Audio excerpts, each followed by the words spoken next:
There are dark and powerful forces that want to collapse society. Their goal is to hasten the fall of civilization. That is accelerationism. I believe this is the greatest threat to the West. They've enlisted an entire army that doesn't even realize they're the foot soldiers for this war on everything. My anger has only gotten worse since Wednesday, and the sadness has only deepened. And I am tempering my faith. I am tempering this anger with my faith. But I will say, it is very difficult when you see these gleeful demons celebrate an execution. These ghouls smear the dead and they beg for more death. And they teach their children to cheer for death. You remember this from lockdowns. Overnight, your family and friends, your neighbors, they saw you as a threat. And in their eyes, you became a monster because you didn't believe the narrative. You didn't take the shot, you didn't bend the knee or post a black square, or God forbid, you remained silent. Words were violence, but also somehow silence was violence. We remember how they celebrated deaths in those days. We remember the flood of political violence. We remember how they danced in the streets when a corpse stole the election. It's an endless demoralization campaign. The last 5 years were evidence of widespread depravity. Last week was evidence of that. But I've seen this mainstreaming of the acceptance of political bloodlust for the last 5 years. I remember coming down to Virginia after selling our house in New York, and the first house we looked at, out in the woods, in the middle of nowhere, the sellers happened to be at the house, and they wanted to meet us, which was kind of rare. Doesn't usually happen. But there was this old lady. She seemed nice at first, and we're walking the property. It was quite nice.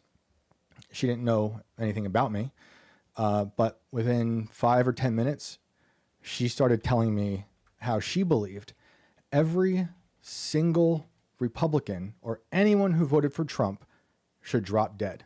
And she felt comfortable saying that to a person she just met. That very night, I went on Timcast IRL. This is December 2021. I told that story. I left out all the details about who it was and where I was, somewhere in West Virginia. Somehow that got back to her. And the house deal fell through because she didn't like that I called out her bloodlust. Well, so be it. And now we have this nightmare in Utah.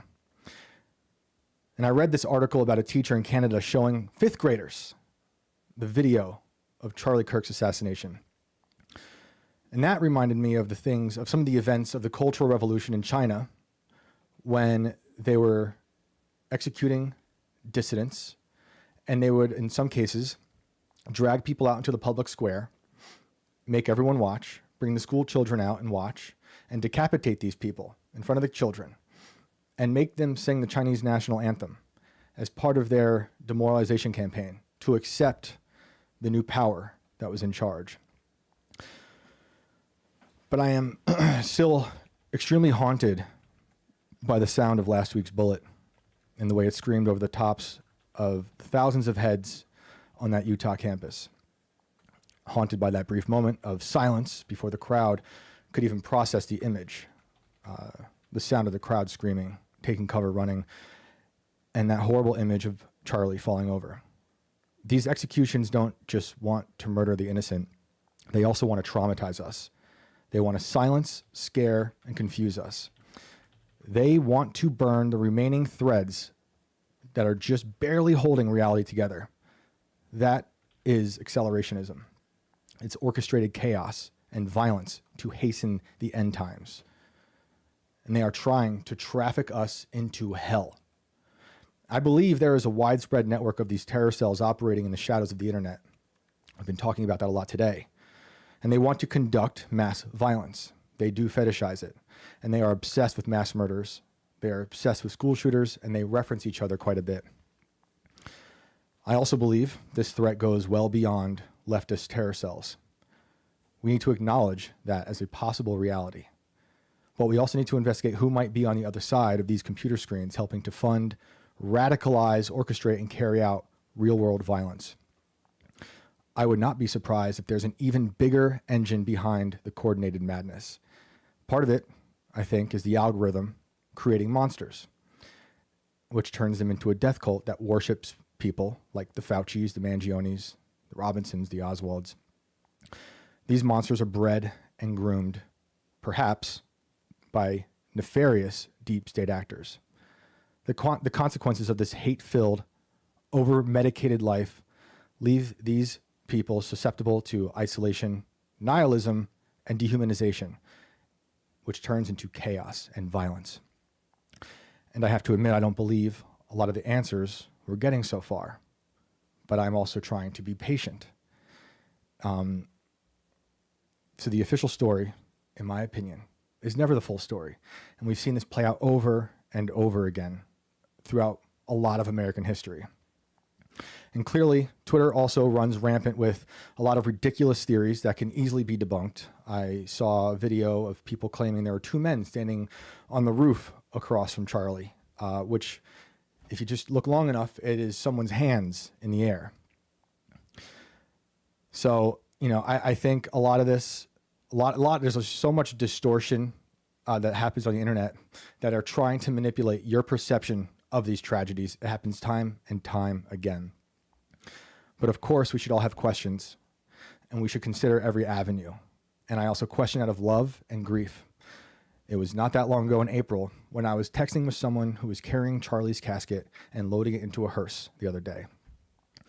And these questions, you might have answers to, and I would love to hear those, and we can talk about those. You can write into the show, you can call in, we can go over them.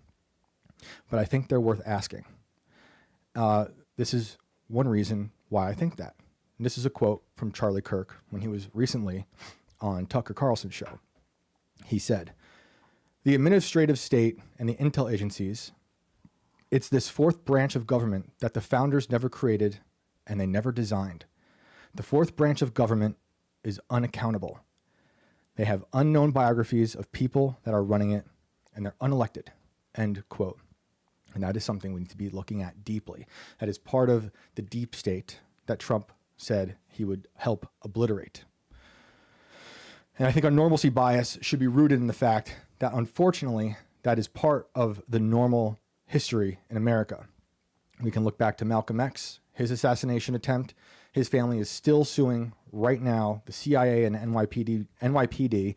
Look at things like Operation Northwoods, the Whitmer Fednapping, the events at Butler, covering up Biden's broken brain.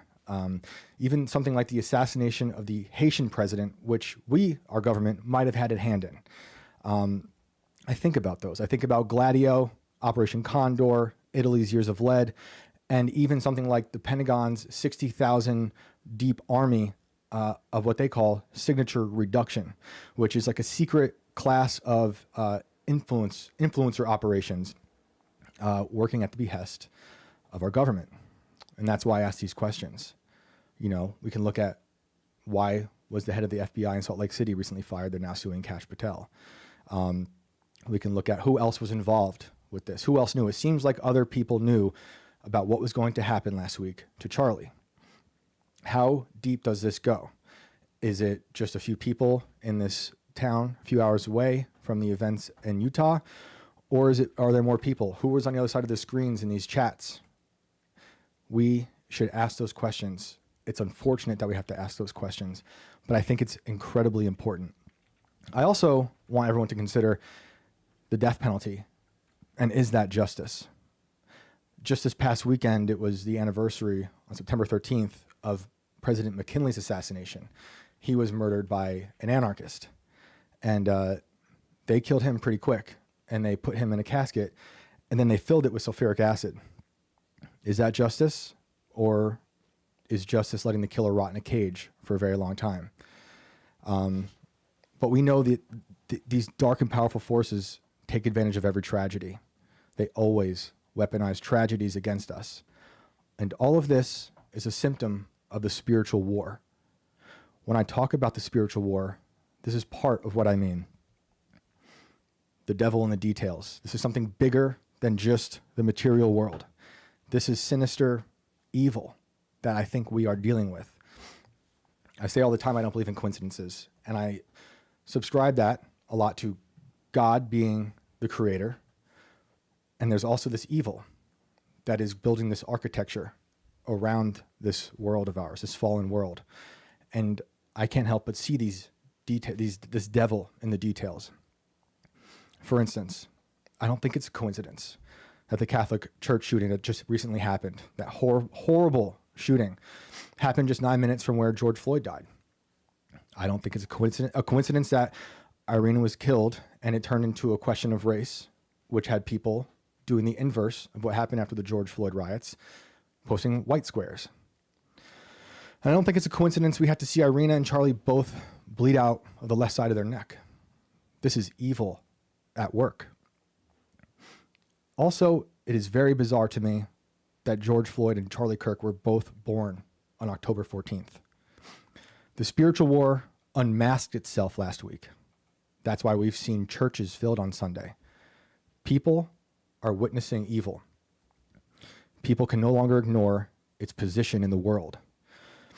When you love God, you hate the thing that God hates. And I really genuinely hope we see a revival because this world needs it.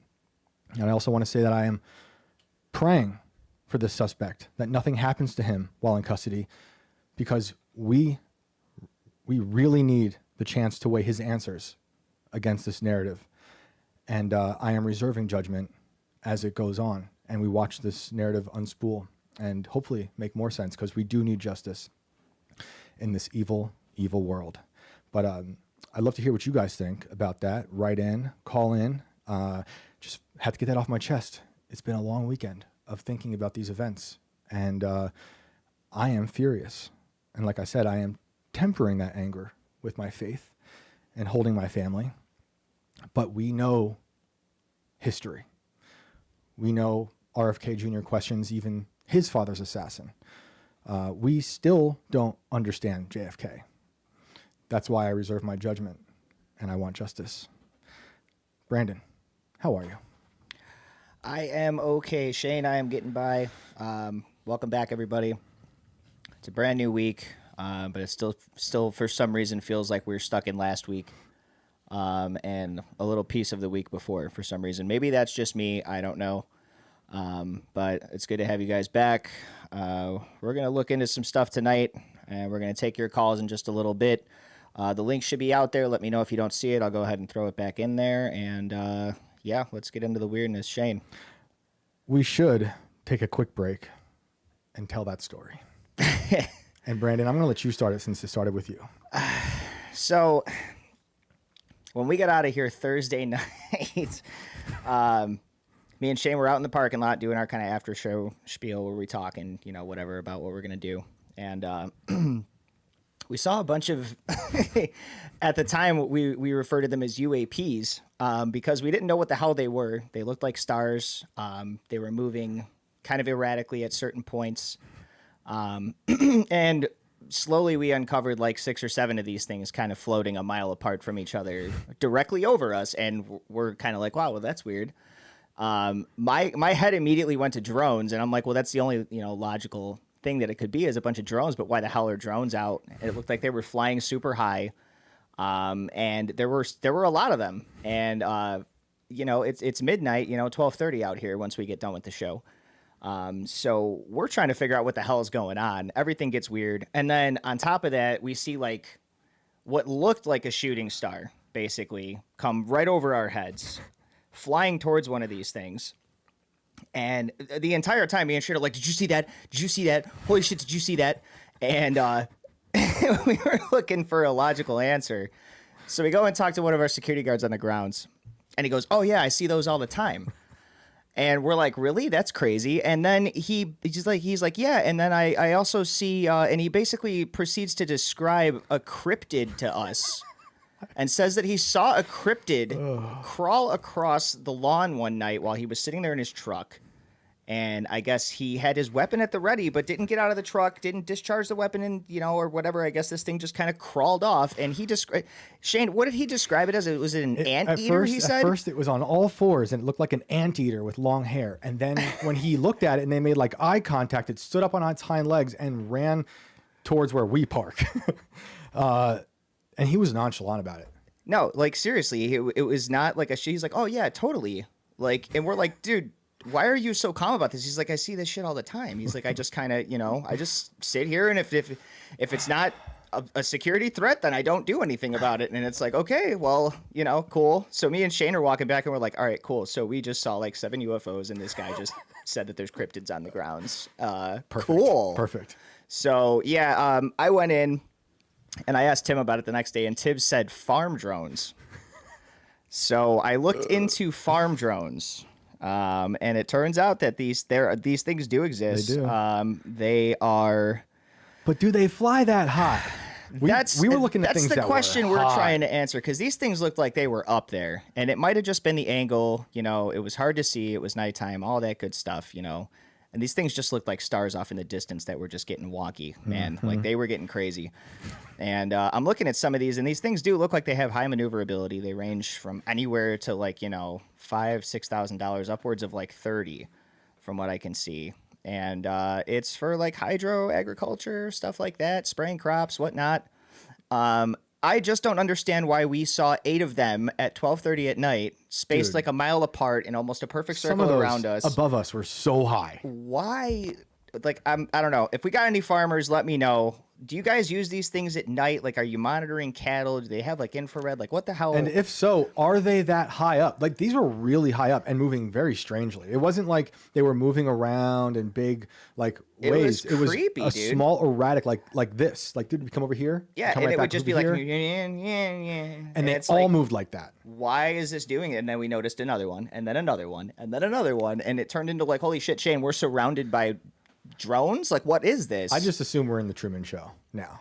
Yeah. And that's how I feel. If it's not some sort of Project Bluebeam starting here, and they wanted us to say this, as if it's the precursor to the Bluebeam invasion. But the cloud is over just us. there were so many. And the first one you saw, the big one that was out in the distance, furthest, that was what the security guy was like, that's the one that always comes back. Oh yeah, he mentioned this thing being there regularly too, which is why I'm like, okay, so these things have set coordinates that they report to, and then they're doing whatever the hell they're doing. I mean, if these things are spraying, I don't know why the hell you're from up that high? high up spraying. Like, that's a little crazy. So I'm assuming it's got to be something camera or site related, some kind of surveillance. Dude, that was bizarre. Yeah. That was bizarre. I mean, it was so funny. Like, it's not funny. It's just how crazy last week was. It's and then we funny. walked outside, had this big like UFO experience. I'm like, I gotta go home, dude. Yeah, we were just like, all right, had you know too what, much dude? this Like, week. let's just go home. So then, you didn't hear the last part of the story, and I was saving this nice. for tonight because something happened after we left the compound. Oh no. So I'm cruising through Seatown, and I get to the other side. I go and Taco Bell's got apple empanadas back, so I went for a couple of those. I figured, what the hell, I'm going to spoil myself. It was a long week, and I pull around, and I look across the street, and I notice what looks like just a little flame, and it was almost like it looked like it was coming out of like a one of those 40-gallon barrels, or somebody had a fire lit, Right. And I'm like, oh, and I don't really think anything about it. I look back, I'm paying the guy. Look back over again. That flame is now like 3 times bigger than it was, and slowly growing bigger and bigger and bigger. And it's insanely close to like a hotel area. And all of a sudden it's just this massive fireball. Like, and I'm like, what the hell is going on over there? The guys are looking out the window. We're all looking. There's no cops, nobody. It's, it's like 1 o'clock. And the next thing I know, like, there's people like running out of the area, and it's a giant like car fire. Oh. Right next to the hotel. Somebody's just set their damn car on fire. So I'm watching a car burn while I'm like waiting for my Taco Bell, and I'm like, okay. What a night. All that within like an hour. It was hit by a drone. I'm like, I'm going home. That's it. That's crazy. I'm dude. done. Devin Hill said Brandon got that extra crispy taco. Oh man. Man, that's crazy. I was freaked out. The first one was weird, and it looked a lot like the the sphere I saw in Georgia when I wrote that book in Georgia. The way it was moving. But then we kept seeing them. Yeah, it and I was was just the fact that we found 6 more moving surrounding the us. exact same way, and right above us. So weird, man. Huge circumference. So if you're the person manning those drones and you're listening, please call in. Please do it less creepily. Yeah, I didn't like it. I don't It was like creepy, dude. Like, And I don't know. so far as I've seen in the limited research I've done since you told me that Tim thought it was drones, farm drones, I haven't seen any that go that far up. They typically say low. No, and Ish. these things were big too, so I could see how maybe they did, but then you're talking about flight guidelines and stuff like that, Yeah. interfering with local flight traffic. There's only certain places that you can be in the air if you're within a certain distance of an airport. Because it looked like stars to us. They were so high up. They did. Yeah. And it was weird because I'm like, why are they moving like that Why from are the that far stars away? dancing? They're weren't- moving way guys, too fast. I would say if we were calling into the show, we weren't drinking or smoking. No drugs were involved. No, zero we drugs. were just looking at drones or something move in the same pattern all around us, like a crown of weird spheres moving erratically. So And I thought it was me just seeing shit initially, and then Shane was like, "No, I totally see that too." And I'm like, "Let's go talk to the security guy." And he's like, "Oh yeah, that's out there all the time." And we're like, "What?" well, I do want to add when you took out one of your apps to get the camera out, and we started seeing the blue sphere. Oh, yeah. and I was like, "Oh my goodness!" I was like, is the what blue did we sphere?" just find? It was actually recording backwards over my shoulder at one of the security cameras there. So I was like, all right. But the blue sphere was going right over the drone or whatever we were seeing. So I'm like, is that a Yeah. mothership? Oh my gosh, what did you pick up? But thankfully, Yeah, I that thought I was the found a camera. rift in time for We crying out debunked loud. that quickly. Yeah, That was a fun way to end the week. it was ridiculous. Well, guys, the phone lines, we'll get to your calls in like 10 or so minutes. We should pull up one of these stories we've got. There's stuff going on in the inverted world. Where should we start? What do we have? Should we do NASA? If you want to, yeah. Let's do NASA. I thought this was interesting. With all the things going on, NASA bans Chinese nationals from working on its space programs. The U.S. Space Agency. My mic's still working? Uh-oh. It's the drones. It's the drones. I definitely think that was the cable. No, dude. Drones and the gremlins that control them from within the cords. And I'll start over. U.S. Space Agency, NASA, has blocked Chinese citizens with valid U.S. visas from its facilities, a move that effectively bars them from working at one of the most respected space research centers. They said respected. I wouldn't say that. Chinese nationals who could only work at NASA as contractors or students contributing to research found out on September 5th that they had lost all access to NASA's systems and facilities, Bloomberg reported. NASA then confirmed this, saying Chinese nationals would be restricted from using the agency's facilities, materials, and networks to ensure the security of our work.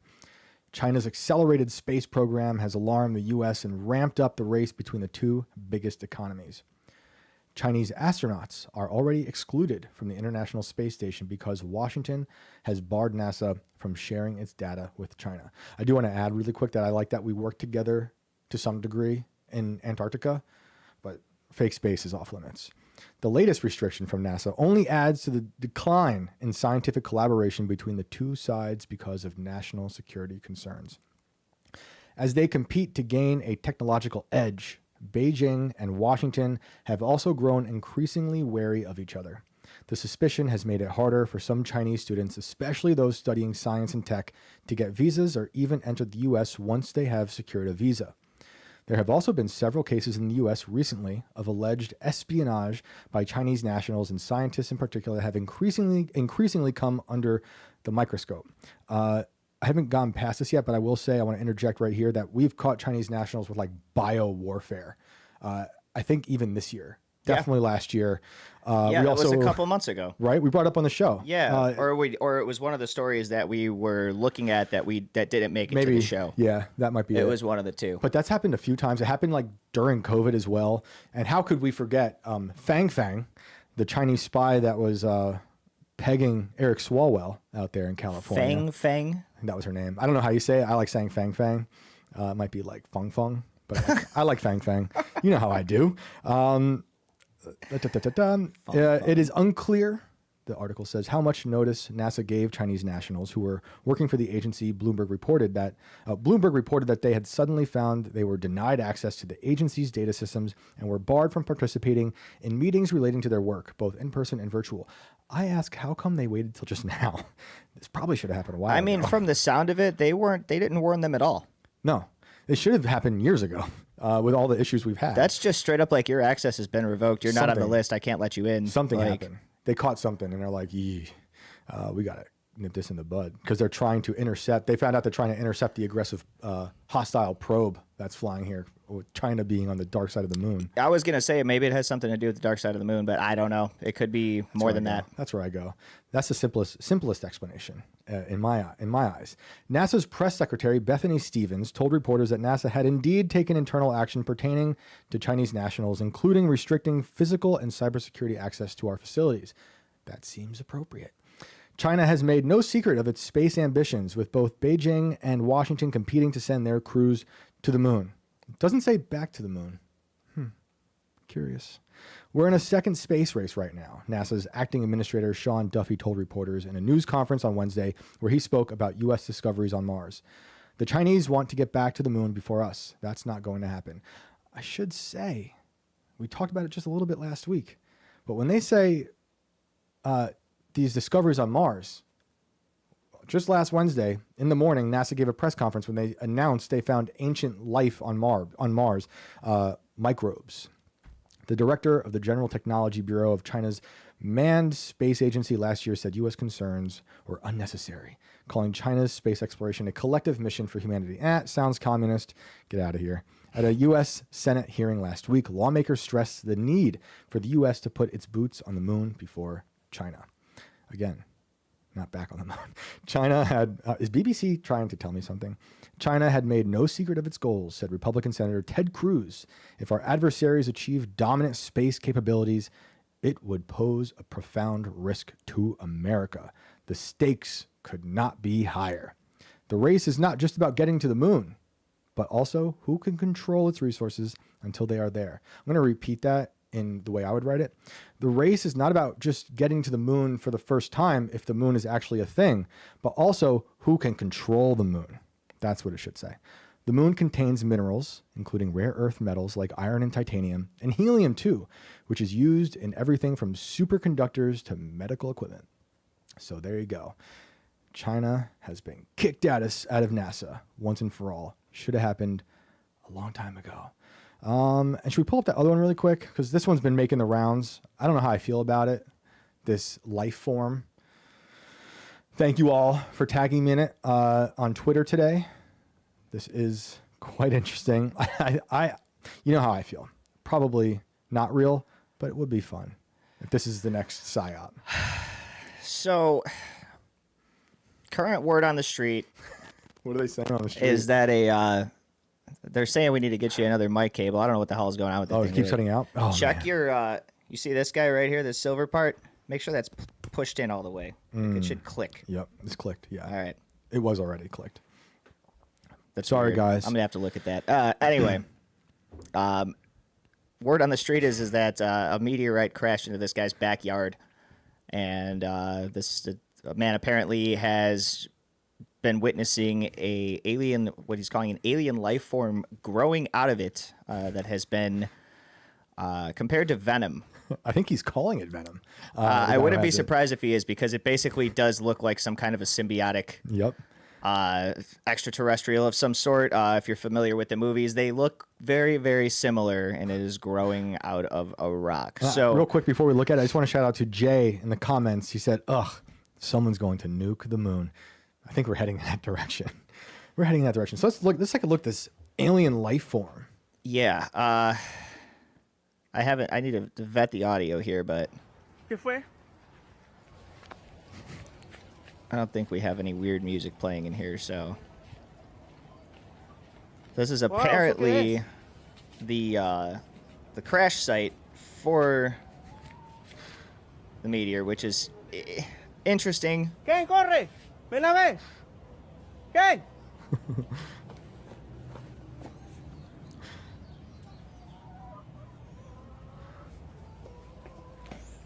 Does it go to the It's apparently the rock creature that moves after this? causing all of that. Yeah, so he apparently gets the rock out of there, cools it with water. Wait, is there a face on it? Papa, So this thing looks like a little potato or something. era algo de hormigas. Esto cayó del cielo. And eventually, Miren ustedes. Cuando uno le pone algo He puts a leaf on this thing and it like melts the leaf, even though it's like apparently cool to the touch. I don't know what this is about.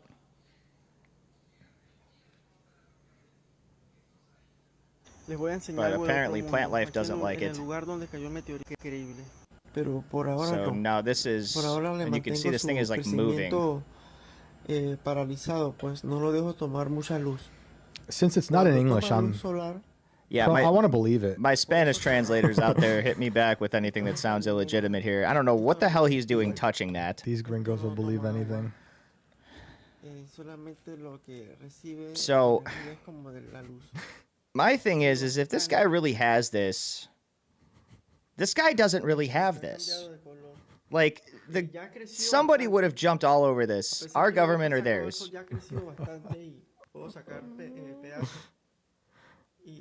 Do we send the other one too?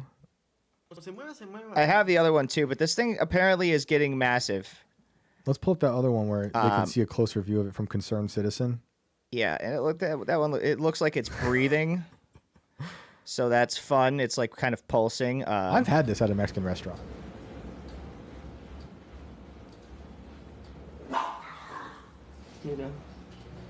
Baby, ¿qué pasa?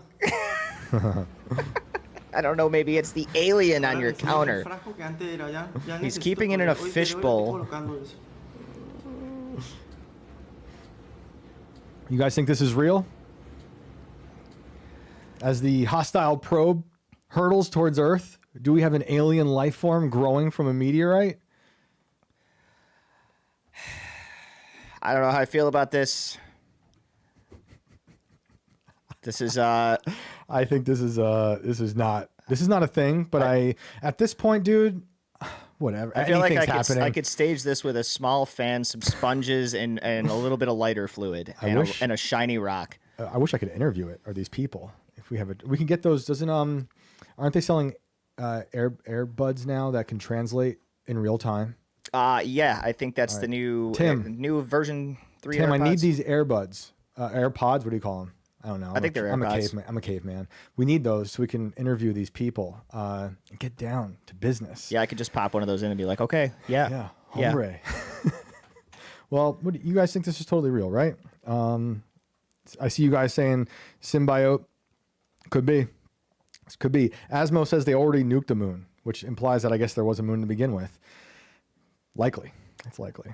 Dude, if you nuke the moon, I mean, nothing will happen because it's a hologram. I don't know that it's going to do. I mean, I don't know. For all I know, some stuff comes breaking off and heads in, Like an egg, it cracks open. But I'm trying to think in terms of the size of it, hitting it with an actual, nuke.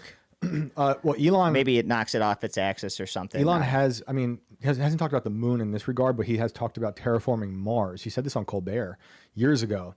He was asked how he would terraform Mars, and he said, I could thermonuclear both poles to do that. So there's what, people does he out think there. It's just going to reset the planet? I guess. He said that's the easiest way. It's on not Colbert. like shaking up an Etch-a-Sketch, man. Like you can't. I mean, you don't think so? It's not that easy? We've seen that in movies, haven't we? I mean, cause an extinction level event that resets the planet from scratch, buys it another 1 to 5 billion years, if that.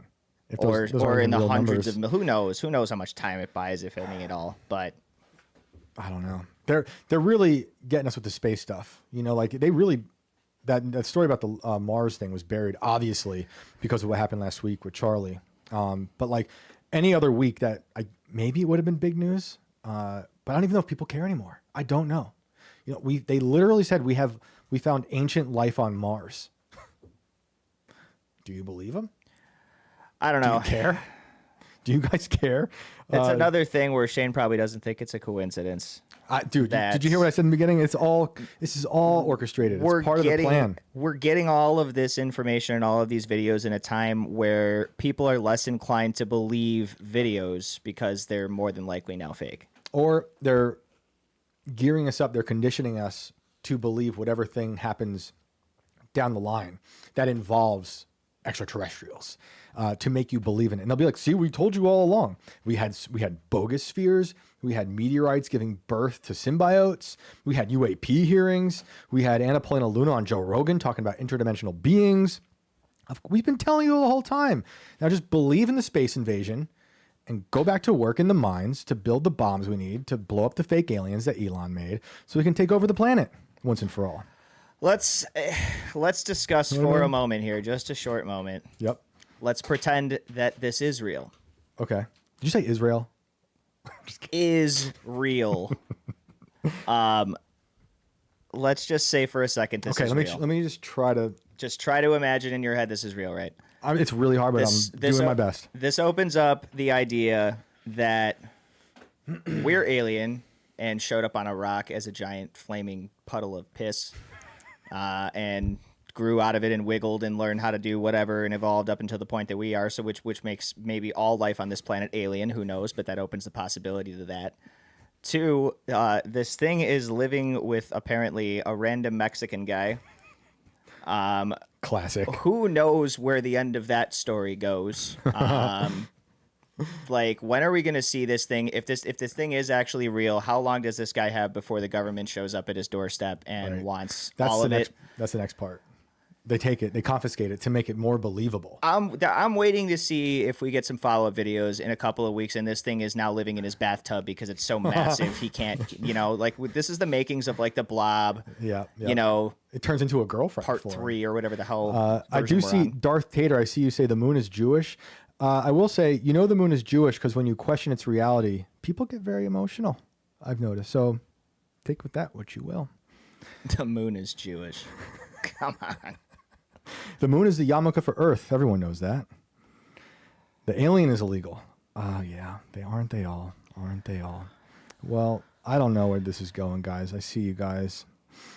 I don't know if you believe it either. We're gonna follow this, and I'm sure we'll end up back on it. Do you remember when they stole the bogus sphere? Like they had it, someone took it, and they had it in a lab. And then we had that story where another country stole it. So, did you see the thing recently where this thing flying around the room? Yeah, I don't know what the hell that is. Do we have an alien life form? It's a wasp. There's Let's see who gets stung first live on air. there's a damn yellow jacket in here with us. Do you have your gun on you? We can pass it back. Dude, you guys can't see it, but it's now landed on our TV. Why is he in here? How are you alive right now? It's been like 60 degrees at night. As Alex Jones would say, it's a drone. Dude, that's not a real wasp. Fantastic. We have a wasp drone that is now spying on us from the heads-up monitor. I wish I could get a shot of this. This is like when one of the cameras. Bill Gates released a mosquito in an entire crowd. Look at him. He's sitting there watching Shane. Yeah, he's listening. Did he have a super chat? Is he saying something? Is he going to inject a death poison in me? This is bullshit. We'll be keeping an eye on that, guys. One of us, Brandon or myself, will be hit at some point by the wasp drone. I'm gonna button this ready. up. I might undo my sleeve and just roll it up, see what happens. I'll punch him, dude. You know how I am. I'm either gonna kick something or I'm gonna punch it. I don't know. I'm really good with a rubber band. I can take out lots of flies. If I had a rubber band, I could take him from here. If I had my shotgun. That seems appropriate for a situation like this.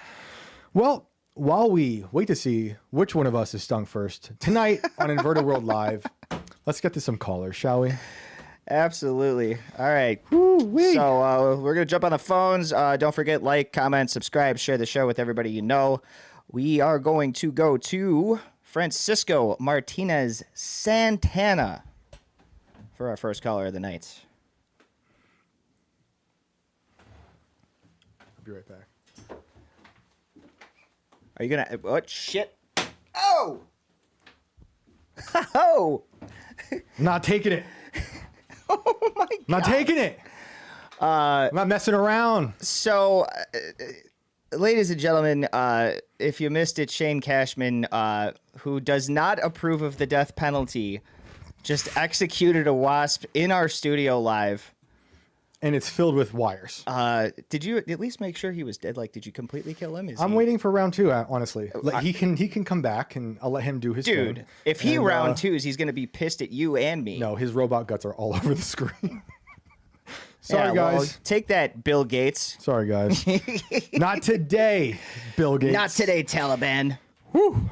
Well, anyway.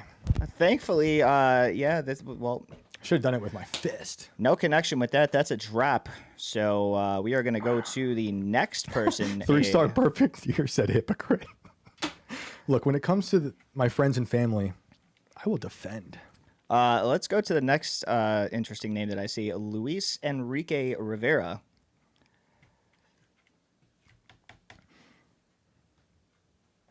Watch everyone get mad at me now for doing that, but also mad at me that I don't want the death penalty. I mean, we can't. It's going to take some investigation to see whether or not that wasp was real or if it was a robot. But we got a show to run for about another hour, 20 minutes. I'll check it out after, and I'll let you guys know. Luis, you're on the show. What's up? Hey, What's up? Hello. love what you guys are doing. Thank you so much. I will. I'm also a pest control guy. So if you got a problem at your house, hit me up. Come through. I'll take care of it. Just know if they bite the back of your neck, at least with bees, that's the only area of the body that potentially could be close to lethal. Really? Yeah, the back, like the little bone you feel when you touch the back of your neck, that's that area. Supposedly, it's actually deadly. Oh man. Great. Fantastic to Something know. else to worry about. Appreciate it. No, yeah, we live in interesting times. You always at least have to cover the back of your head That's right. because you never know what's going to happen next. Well, that could be merch for the show. Just little covers for the back of your neck. Keep Yeah. you guys safe from the Keep evil it- drones. Yeah. Watch out for the wasps. Well, thank you for that information. How are you? And what would you like to share tonight? Well, firstly, yeah, we didn't go to the moon, that's for sure. Nice. Nice. Mike, you guys ever met Sabril? You guys know about Sabril, the guy from A Funny Thing Happened on the Way to the Moon, the documentary? Mm-mm. No. Okay, so we did a podcast with him twice, and he said Sabril.com 25 times, and I think the Joe Rogan one he did. Interesting. So I memorized his website for how many times he said his website. That's hilarious. But a funny thing happened on the way to the moon. He got footage from NASA that was somehow leaked that showcased a video. There was a shot that was very famous of the Earth far away, but it wasn't the Earth far away. They put a laminate on top of the glass in the ship in order for you not to see that they were on Earth in their orbit. Nice. I gotta watch it. So Where did he say they were? literally they were in Earth orbit. They were in Earth Gotcha. orbit, but they Okay. were placing it so it looked like they were far away. And supposedly in his book and everything, he essentially says that he was kidnapped and they tried to get the footage from him and they dosed him with a high dose of LSD through a bracelet. It's a very interesting story. I'll have to watch it. That's Oh, interesting. and he was punched by Buzz Aldrin. It's that guy. I've seen that video. Buzz gets emotional about the moon. We all know that. That is true. Well, I looked that up. I also know a lot of the pictures we see from space are just conglomerates of data, that they put together to make these perfect little pictures that everyone just thinks that, wow, that's a really wonderful picture, but it's not really a picture. No, we potentially have gone into space and done a lot of crazy things, but definitely there is evidence that there is something that they're hiding from us. I'm a big space guy. I believed everything for a long time, and then I slowly started to realize, wait, there's a lot of discrepancies here. Mm-hmm. A lot. Yep. And who knows? Who knows how everything is potentially a fluid out there. It's just a fluid we don't understand. I like it. At least our comprehension. What do you think of the moon? I mean, it's there. I believe it truly is there. The interesting thing is they mention all of the planets in our solar system fit in between the distance between Earth and the moon. All of them. Right. Feet inside the space that exists just at 300,000 kilometers distance between our planet. What is it? I don't know. Was it placed there? If it was placed there, then everything is a construct and potentially we live in a form of a simulation, because the probability of an alien race actually building something of that scale to just stabilize the planet is Kardashev 2 level civilization. Yeah. I think God, in my opinion, could make something like it. I don't think it's as vast as they tell us, because there is 2 light sources in the Bible. I don't know if that original one that they say is the moon is the one from the Bible anymore. I really don't know anymore. They speak about Saturn. Oh, They yeah. speak a lot about Saturn. So if you ever watch Cooper, brain, my brain cells, the space movie that it was Kubrick. Oh, yeah. My God, my brain is not functioning. 2001. Yes. Yep. So one of the things that happened, I think it was in 2010, potentially the sequel, that Jupiter turns into a star. I mean, it converts into a star, and Europa comes to life. Interesting. That's a great movie. I should rewatch that. It's been a while. I think about it a lot. Anytime I see the moon landing video, I think of Kubrick. So I have to go back and rewatch that one. And what was the other thing again? About a funny thing happened on the way to the moon. Is that what it's called? Yes, a funny thing happened on the way to the moon. You can find it on YouTube. Cool. It's like 46 minutes long. It's fascinating, and it'll really drive you into understanding. Okay, I got to question some things. And when it comes to Saturn, you also have to look at the storm at the top in the North Pole. You've seen the storm. You ever seen videos of the storm in North Pole of Saturn? Yeah. That it's hexagons. Yeah. Oh, well, we were talking about like Saturn worshippers, right? And the cube that comes from there. Yes. Yeah. And I've worked with a rabbi that was putting that cube on people's heads every time I was there. We're in the temple, and it was very interesting to watch. Yeah, they have a cube that they wear. Yes. Islam circles the cube right in Mecca. Yes. The cube is everywhere. Once you start looking into the Saturn worshippers, you do see it in everything, even in like art and sculptures and movies, our phones. Even I was talking about the black square earlier for George Floyd, and it dawned on me as I read it, that's a black cube. You kind of see it everywhere. And the Saturn worshipper thing is quite interesting to me. Well, we are in interesting times, and slowly things are getting revealed. And I feel when the truth is actually revealed, we will be inundated with so much AI slop and fake reality that people will not believe the actual truth. I think that's the point. When I'm talking about accelerationism, that's a symptom of it, where there's going to be a faction that believes whatever they want to believe, and there's a faction that will believe nothing. And rightfully so, because we've been lied to so much. I think that's part of their plan. And as we push closer towards what feels like a truth, it reminds me again, I brought up Truman Show just a bit earlier. It's like when he tries to escape that one time with his fake wife, they just have calamity after calamity. And I can't help but think that's kind of what we're going through right now. COVID happened not too long after Epstein himself, whatever happened there. And I just think all these things are connected. I can't help it. I do have a thing behind me with one of those, like, I'm connecting the dots like a crazy Charlie Day meme. But I think I'm not so crazy. Well, the recent Trump video related to Charlie Kirk, did you guys notice the colors of the video and that potentially it was AI? Oh, where he's talking about it? So the video, with his hands clasped? Yes. Yeah, I saw it. The Tim Pool, like I think it was even broadcasted live in the show and such. Yep. But the thing is, the video colors are Google VO.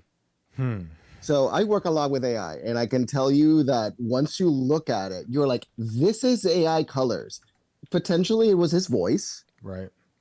It was potentially very likely his actual voice, but the whole video itself was fake. And it was likely so they could test the people, the audience, in an unofficial communication. Because if it was an official communication, they could never broadcast AI. It would be way too scrutinized. But they wouldn't scrutinize as much something that was unofficial, that was a personal video. Yeah, I saw the video and I saw people saying that, but when I watched the video initially, I feel like I wasn't even looking. I was so distraught in the moment. But saying that though, I said consistently through Joe Biden's term that he was our first deep fake AI president. I think there was a lot of videos of him addressing the nation where that was a fake person, like it was completely made up. And I also when think his hand goes through the microphone. one of my favorite videos. It's like in a green screen. It goes through the boom mic, and there was reporters from the Atlantic or something trying to like recreate it. Like it's just a normal thing. Hands go through boom mics. It's just an illusion. I'm like, no, you can't recreate what just happened. We all saw it. That skeleton robot's hand went directly through the boom mic, and we all saw it. I mean, his whole thing was fake. He was doing vaccines in the fake Oval Office. Like everything was theater. So, I don't know why. The saline shots. Yes. Yeah. The saline shots. They couldn't give him a real one. Well, they could if it was just a fake. It depends. I think there's a network of Bidens out there. And my favorite you mean one, Daddy Longlegs? The guy that was literally taller than him? when he came back? Yes. Yeah, dude. He was actually taller than him. I was like, reality. wait, what? This is our reality. It's unbelievable. Oh, man. Good times. Simpler times when we had a robot in office. But thank you for the call. I appreciate that. Yes. I will be watching out for the back of my neck now while traveling through the outside world. Brandon just looked to see if the wasp was reanimating itself. And Yeah, it's not. I've been keeping an eye on it. It's gone. I can confirm. But thanks, man. We appreciate it. Yeah, it was wonderful. Have a wonderful day, guys. You too. Take care. Take it easy. Shout out to David Flora for the chat here on Rumble. Frederick County, Maryland Dems tried to have me removed from the fair for saying God bless Charlie. What? He said, know the enemy. You're kidding. You're kidding. These people are sick. These people are sick. Man, it's so discouraging. I don't know why I'm sorry. My microphone's not touching it. We're back. What in God's name is happening over there? I don't know why I'm even surprised at this level of ghoulishness after having lived through COVID, the riots, all that stuff. But something just about this is it feels worse to me. Maybe because it's like a singular thing of someone we knew, this father, this husband, and it's so senseless and disgusting. I can't stop thinking about it. COVID was like this sustained madness that we kind of just, after a while, accepted. And maybe that's how it is with all these tragedies and part of the demoralization campaign. But man, the people that are cheering and the people who are saying you can't say it or like even say something positive, it's demonic. I saw someone, I don't know if this is in regards to Charlie, but I can't help but think about it because I drive by this one house a lot. And only this weekend they put up a flag outside of their house that was a smiley face. Typically they have other things that let you know they feel a certain way politically. So I have a pretty good intuition why they put that flag up. It just made me sick. Look, I don't know for sure, but with the amount of celebration that we've seen online, not in my own family, but I've heard from family members about people that they know saying it, saying certain things, justifying the violence. It's demonic, dude. Straight up demonic. I feel like we had another super chat on YouTube, but I think I missed it, and I'm sorry. My apologies. Did you catch it by any chance? No. Darn. You know what it was on? Yeah, no, I was on YouTube. They like disappear. It's ridiculous. Yeah, the Ridiculous. chat moves quick. I mean, sometimes they'll stay posted at the top for a minute. Sorry but- about that. No, I did not see that. All right. Well, let's get to another caller. Yeah. Someone said Daddy Longlegs? That's gay. Oh, man. We He are- was taller.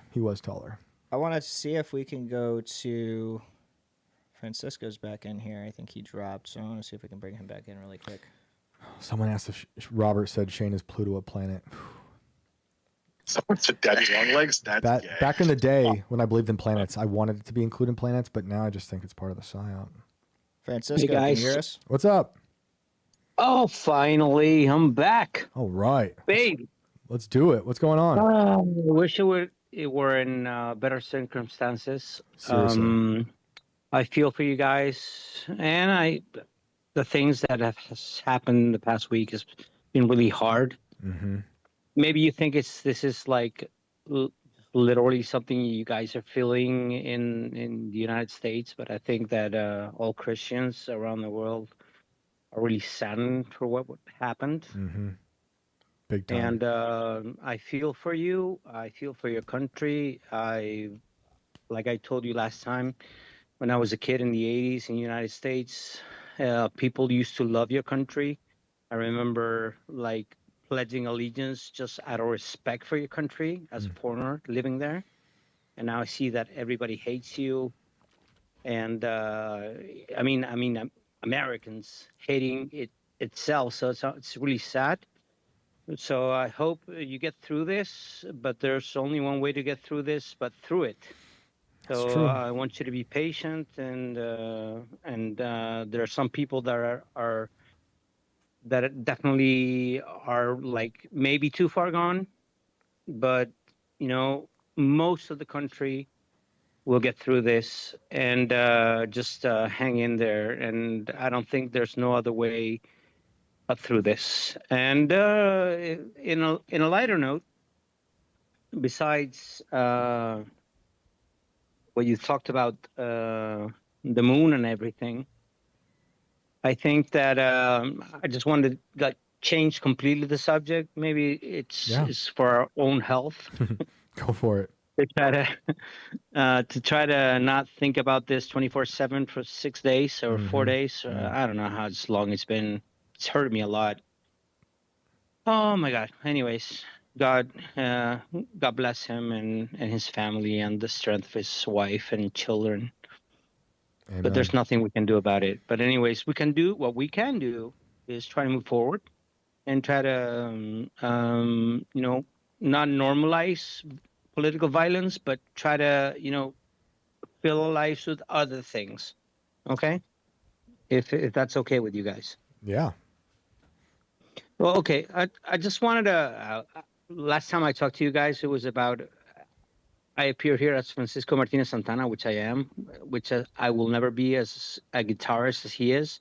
But I'm a playwright, I sculpture and do a lot of things. But anyways, he was just a good guitarist. I'm far better than him because I can do more. Anyways, Shameless plug he's a aside. wonderful guitarist. Yeah, pot aside. And anyways, that I just wanted to share a story, like from my childhood. Go for I lived my background, as I told you last time, was in the Air Force. So I lived in the Air Force compound, right? And the Air Force compound here in Chile, and in Santiago, is right next to the hospital. And where the playground was, where we used to play as kids, was, I didn't know, but right next to the morgue, right? So one thing that happened, I'm going to share a few stories just very quickly, and I want to move on and leave to the next other guys. So when I was a kid, I used to play with little cars. I'm 40 something, right? So I used to play with little cars in that park, and sometimes the cars would move on their own. I say, oh, this is really cool. I said, oh, this is just like the Hot Wheels commercial. Okay. But anyways, they moved on their own. And one day I was like 12 or 13. I was riding through the middle of the park, and my bicycle just stopped like sharp, and I fell on my face and scrapped myself completely. I didn't understand why. I said, "What the hell? Something wrong with the brakes?" No, just the bike just completely stopped. Okay, and okay, what the hell was that? And then when I was in my earlier teens, we used to like get in together like with my friends. Like they started drinking liquor. We they used to drink this thing called pirate rum. That was the actual name of the drink. Sounds good. Pirate rum. And they used to like chug the thing. And then one of the guys started saying like, "Hey, what the hell is that? What's going on?" And a friend of mine started running. Years after that, in that park, they completely demolished it, and they built more housing for the Air Force. And that's where I met my girlfriend. And when I was there, she told me of several experiences where she told me like she was on her bed at night. This was where we were 15, 16. That's where I met her. Now I'm 48. So you do the math. And she used to feel people sitting at the edge of the bed. And at one time, she felt like a scratch behind her head. We were like, cuddling, like boyfriend, girlfriend thing. And it says, "Hey, what the F did you do?" I say, "Nothing. Hey, man." I'm showing my hands. And then she showed me, and her back was scratched from the back of her neck to the bottom of her coccyx. And says, I've done nothing. And then we just freaked out and started praying and stuff. So that's the story I wanted to share. Try to move away from the current times, but Yep. that's just like a story from my childhood that I wanted to share. But finally, to say that there are weird things going on in the world, some evil things going on in the world. Sometimes my personal belief as a Christian is that like I don't think when people die, they sleep. That's my personal opinion. Some people say whatever your denomination is, but I think like Jesus said, Lazarus is sleeping. I think people when die, they sleep and they stay there until judgment day. But anyways, the fact of the matter is that I think people live such energetic lives that they leave residue energy, and sometimes we get that, and we are so some people are more sensitive than others. Some people just whatever, just live their lives and do not feel it, but some people do feel it, and sometimes it's very real, right? So that's what I wanted to Definitely. say, and I love you guys. Thanks, man. Thanks for having me. And man, I really feel for your country. I know you'll get through this, but there's no other way than through by now. Just be patient. May God bless you. May God bless America. Thanks, And man. here from this little Chilean down south, I love you guys, and I think we share a lot in common in terms of values. Just don't let these guys get to you. Be patient. You'll get through this. We've been through, in our case, through Pinochet, through communists. They tried to change our constitution twice here in Chile in the past decade, twice, and we defeated them. So come on, guys, be patient. It's bad, but you're gonna get through this. I'm totally sure. You're an inspiration to us all. You were the first country in the region to show independence through the to the English. We gave our independence to the Spanish in similar circumstances, maybe a little bit different because we collided with different countries. But anyways, guys, I love you. I love all this chat, and I'm very happy. And this is the highlight of my day. So thank you very much. Oh, we appreciate it. Thank you for calling back. Thanks, Until man. next time.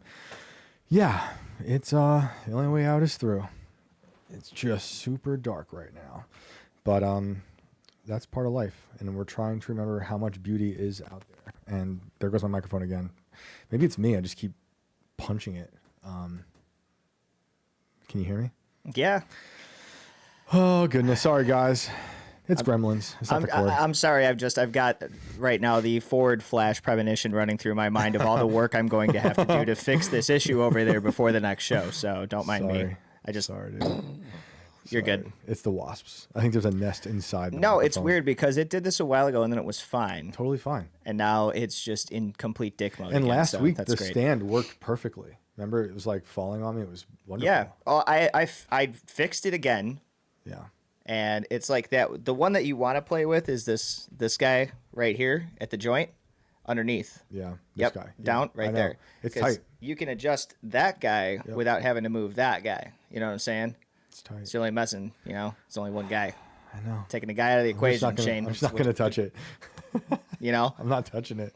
I'm done. I'm not gonna touch it. I won't even think about it. But let me know if you can't hear me. Let's do another caller. Oh, and Renee, I saw you sent that super chat. Thank you very much. And there was another one from the Gray Horse. I have really kind of interesting stories and experiences to share. How do I call in? I think maybe Brandon reached out through the chat and while I was talking, but it's pinned in the chat on Rumble and YouTube up at the top there. Yeah, and I'll dump it back in there too. Just And thank you, Mark, for the chat. F yeah, America. Nice caller, that dude. He's right. You guys are an inspiration to us all. You'll get through this. R.I.P. Saint Kirk. It is so bizarre hearing, anytime I hear a story about it, to hear him in the past tense. It is insane. Well, thank you for that. Thank you guys for being here with us. We appreciate it. It's Monday, right? It is Monday, unfortunately. Renee said the ghost of the wasp. Oh, that's going to haunt a room now. Great. What have I done? What? Yep, just putting another soul in the What casket. have I done? Undertaker Shane Cashman.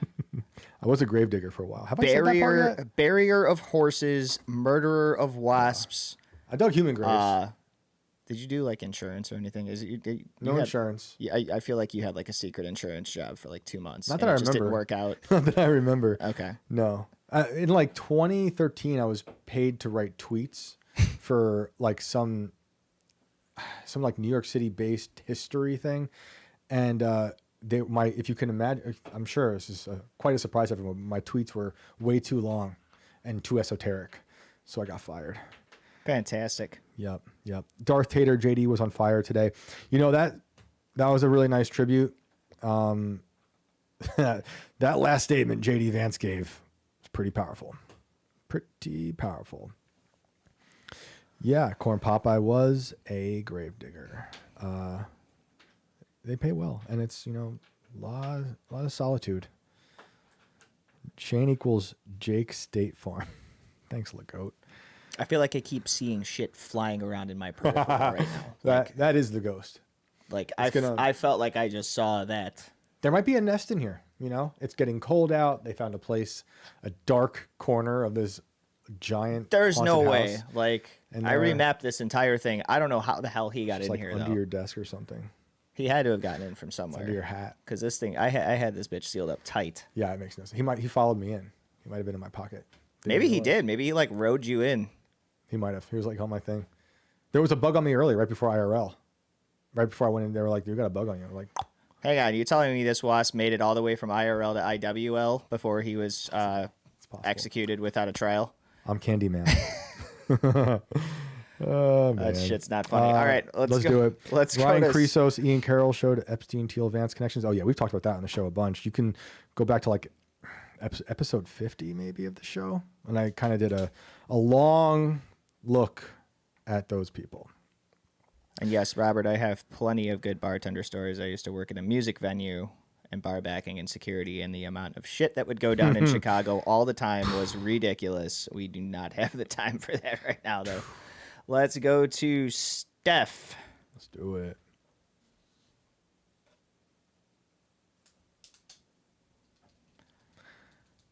Swampy Rumbles, what did JD say at the end? He basically talked about how we can't have unity with these deranged people, and that he wants unity, and he knows not every liberal is like this, but there is a big component of the left faction that is cheering for this death, and he gave a touching tribute to something that Erica Kirk told his wife, and just about how people say horrible things about your family when you're alive and you're dead. And I highly recommend skipping to the end. It's like the last 6 or so minutes of that episode that JD Vance filled in for today for the Charlie Kirk show.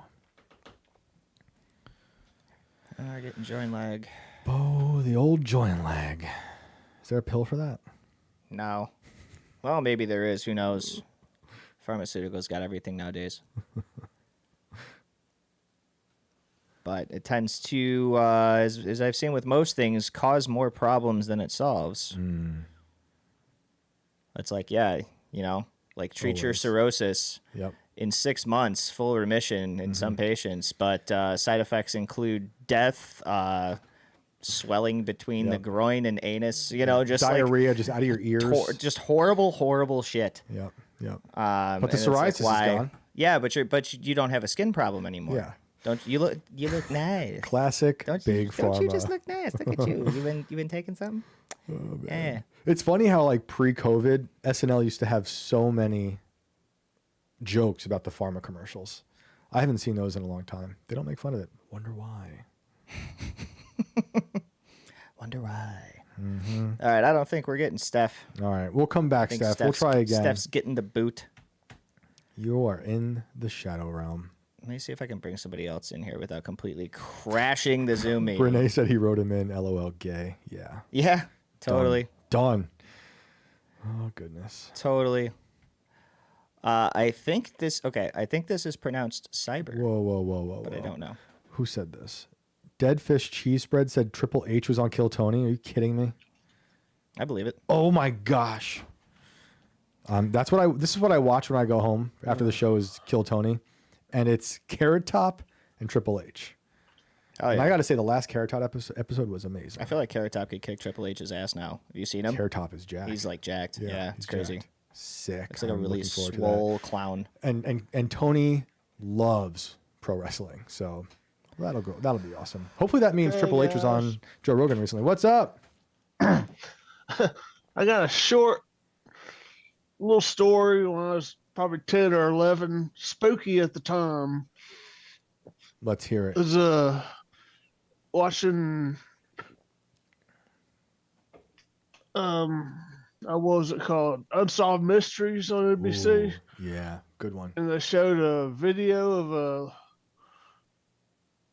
UFOs off on like the right part of the screen, and on the left side there was this window that showed this little alien hopping across this window.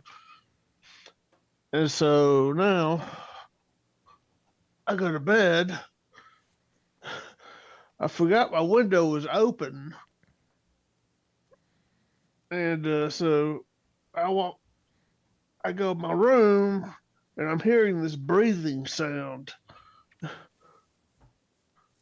And yeah, it's kind of spooky for me at the time.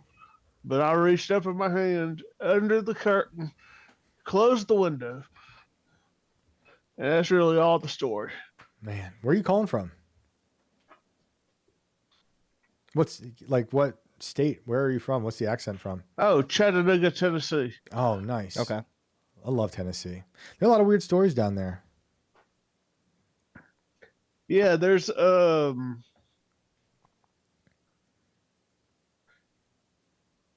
Yep, I've heard that one. That one's brutal. There's a Chattanooga ghost tours. Have you taken it? Yeah, I went with a group, and it was kind of cool. Any ghosts? I need to cut this off. Okay. Yeah. Well, we appreciate that story, sir. Yeah, man, that's Unsolved Mysteries was a big part of my childhood. It oh really man, freaked I me love out. that show. It was That great. dude's was it Robert Stax? Is that his name? Yeah. Man, his voice. Robert Stack. His yeah. voice was sometimes scarier than the stories. Like I have trauma from his and he voice. was Ultra Magnus in the '86 Transformers movie. Oh yeah, good call. He was. Yeah, that guy. I think I have PTSD from that show. I'd watch it alone as a Really? young kid in the middle of the woods on the old farmhouse there, and I didn't like going outside at night sometimes after watching Unsolved Mysteries. They're gonna get you. I remember closing my eyes when they were about to show a gray on the screen. Mm.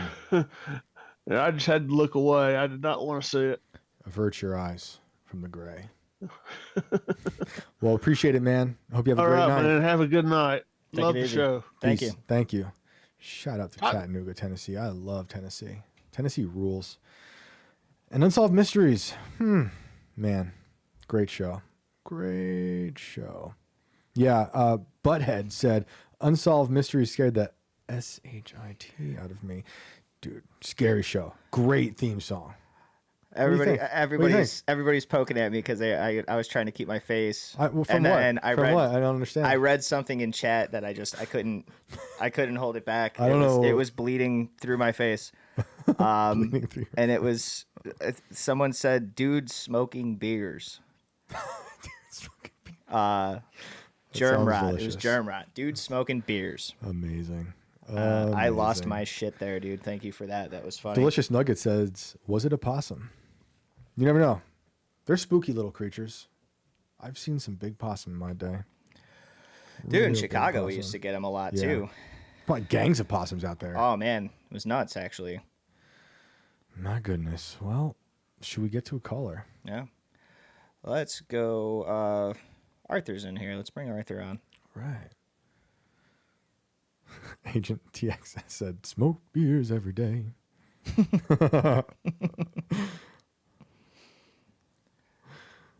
Starting to wonder if this is Liberty Zoom being A2. a It's dick. not impossible.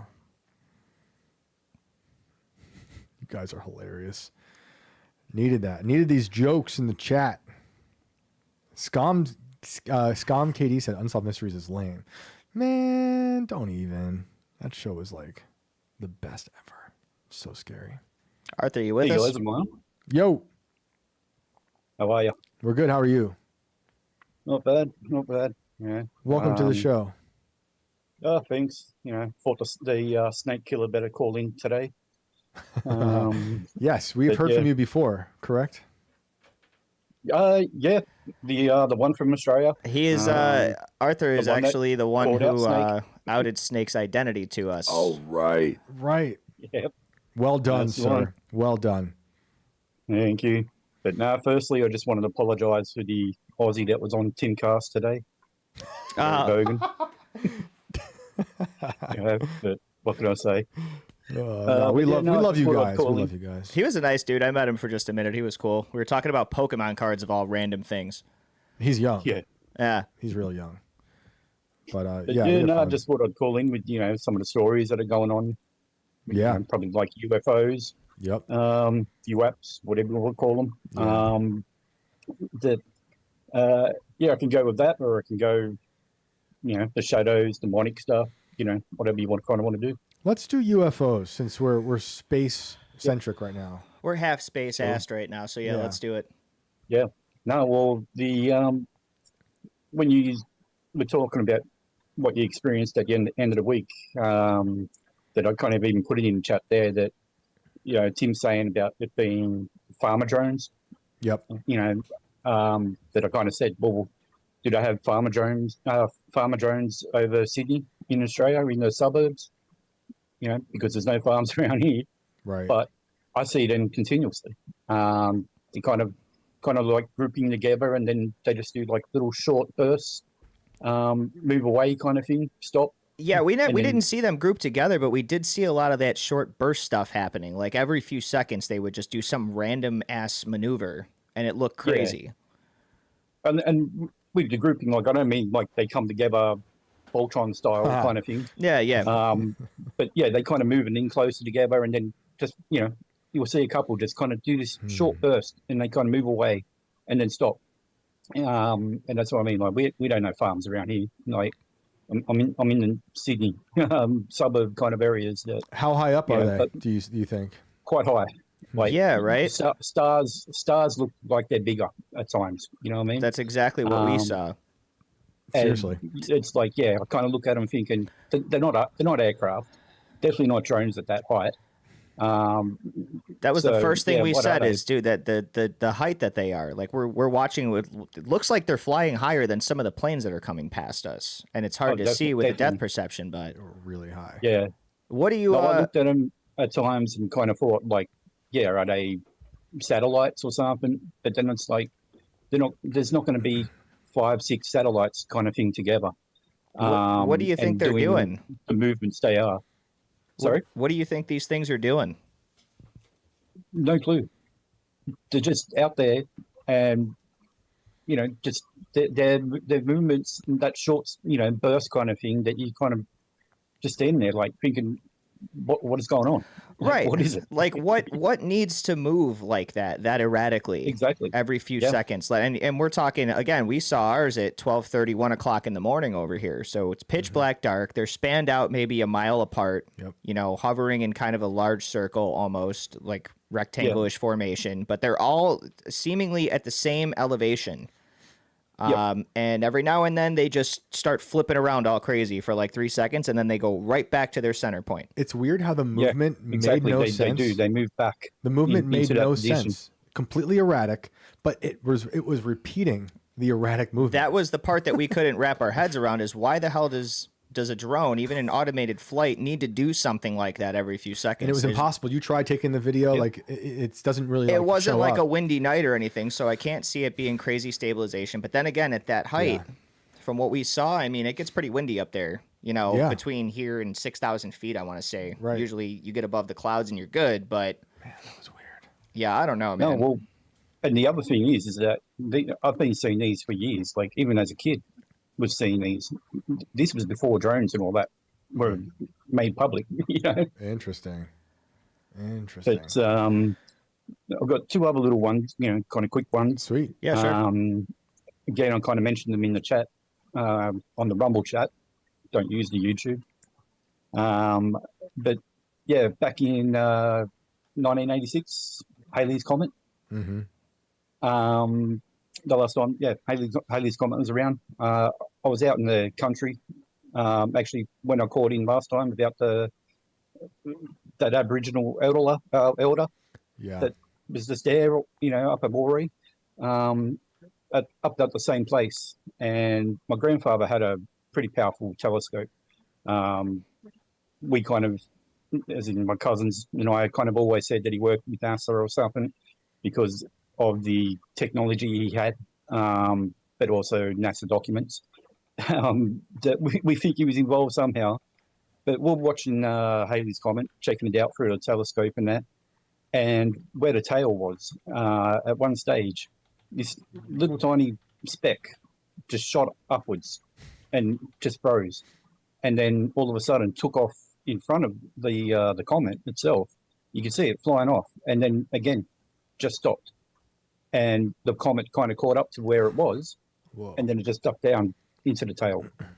Now, that for me, with what I can remember, that was the first, like, WTF kind of things of, like, what the hell was that? Because That's that just crazy. did not make sense. But yeah, no, it was something that I kind of experienced with my grandfather, and even he kind of just looked at me and he just shook his head, like, don't know. That's bizarre. I was hoping to get a telescope out here to look at these things. It was the first thing we were talking about. And I mean, so my only guess with a nighttime flight is thermal imaging, right? Mm-hmm. That can detect, you know, cattle stealers, things like that. Having a fleet of these things in a giant, massive area, I don't see one person owning enough farmland in this area like that to have that many drones covering that large amount of an huge. area. Definitely not. It's huge. But it's also like, what if everyone's using one drone? that's and that's like their crazy. security system for the night. I mean, hey, Exactly. maybe. And how many farmers are going to be awake at that time? Yeah, that's what I mean. It's like having a baby monitor on your cows, you know? Maybe Yeah. the farmer fell asleep, and that's why it was going all crazy. And he just made a mistake, and that was it. We just saw him mess up. I mean, I'm assuming these things go to some kind of an automation mode. There's no way unless you're a security guard that's stuck working the drone for the night, you're sitting there literally in the camera. I mean, I'm assuming these things have an automation mode, Yeah. you know, but Yeah. I don't know. I got to dig deeper into this because it's crazy. I'm already searching True. the web for anybody that's reported them doing the kind of flips and stuff that we were seeing, but I don't see that. These things look Yeah. like they fly pretty smoothly. Really bizarre. No, well, and then the last one I can kind of talk about is, again, one I was chatting earlier about was the Phoenix Lights. I believe that was seen in around March, April, or something like that, 97, I think it was. Okay. That over here in Sydney, we actually had that same event. It was hardly ever even spoken about. But it was around about the end of September 96. It was probably about 5 months before the Phoenix Lights started becoming popular. But it was the same thing. It was kind of like a delta kind of shape, just flying over. And it was huge. Like it was taking up like three suburbs kind of thing. But I saw it on the way home, coming home from training one night, and my parents were driving. My stepbrother and I saw it. We're like freaking out, thinking like, yeah, what's that? Like trying to get them to stop. They wouldn't stop. But we watched these orange lights just fly over from behind us, fly over top of the car, and just kept flying forwards towards Sydney itself, actually. And like as I said, it was huge, and never really got spoken about. How big you know, think? publicly kind of thing. And then it was like, then the Phoenix Lights happened, and I kind of found out shortly after. I think it was probably mid-year by the time I heard about the Phoenix Lights. And that's where I was even saying my brother, I'm like that was the same thing, like why is it so big over there but no one's talking about it here? And how big would you say it was? This was huge. How big? What can you compare it to? Size-wise. Sorry? What can you compare it to size-wise? Size-wise, it was big. Like, people go like, oh, football stadium kind of thing. No. This took up 3 suburbs. That's huge. It was huge. And when you looked at it, like I even looked at it with the Phoenix Lights, that with what they were saying, that it was flares. It was military doing training. They were doing their jumps and they had the flares and all that. No. They were all the same size. Like they didn't fall or anything like that. This moved from behind us to going towards Sydney itself. And we probably watched it for about 3 minutes where we could actually see the lights. There was not one that was falling, one that was lower than the other. No. These were perfectly in line, distance apart. And from where I was, we're driving, it's kind of like a Villawood kind of area, that it was going from Villawood, but it would go over towards another suburb, but then you look to the left and it was going over to another suburb, and you couldn't see the end of it. That is like crazy. You couldn't see like where it ended, kind of thing. Like it was huge. Crazy. Well, those are good stories, man. We appreciate you calling in. Do call back. Not a problem. Yeah, definitely. Have a good night, brother. I'm going. Thanks, man. Brandon, do you want to pull up the Phoenix Lights? Like you could do the Wikipedia page, just in case anyone out there has not seen this. They have like a drawing that appeared in USA Today from June 18th, 1997. The Phoenix Lights, sometimes called the Lights over Phoenix, were a series of widely sighted, unidentified flying objects observed in the skies over the southwestern U.S. states of Arizona and Nevada on March 13th, 1997. There you have it, people. Classic image. Classic image. The other thing that our friend from Australia reminded me of when he talked about the comet and the thing he observed moving up reminded me of Comet Hale-Bopp, because they expected their comet to like be some sort of vehicle. I pulled that up real quick. Scholars have described this because this is about Heaven's Gate. For those who don't know, scholars have described the theology of Heaven's Gate as a mixture of Christian millenarism, can't say that one, New Age and ufology, and it has been characterized as a UFO religion.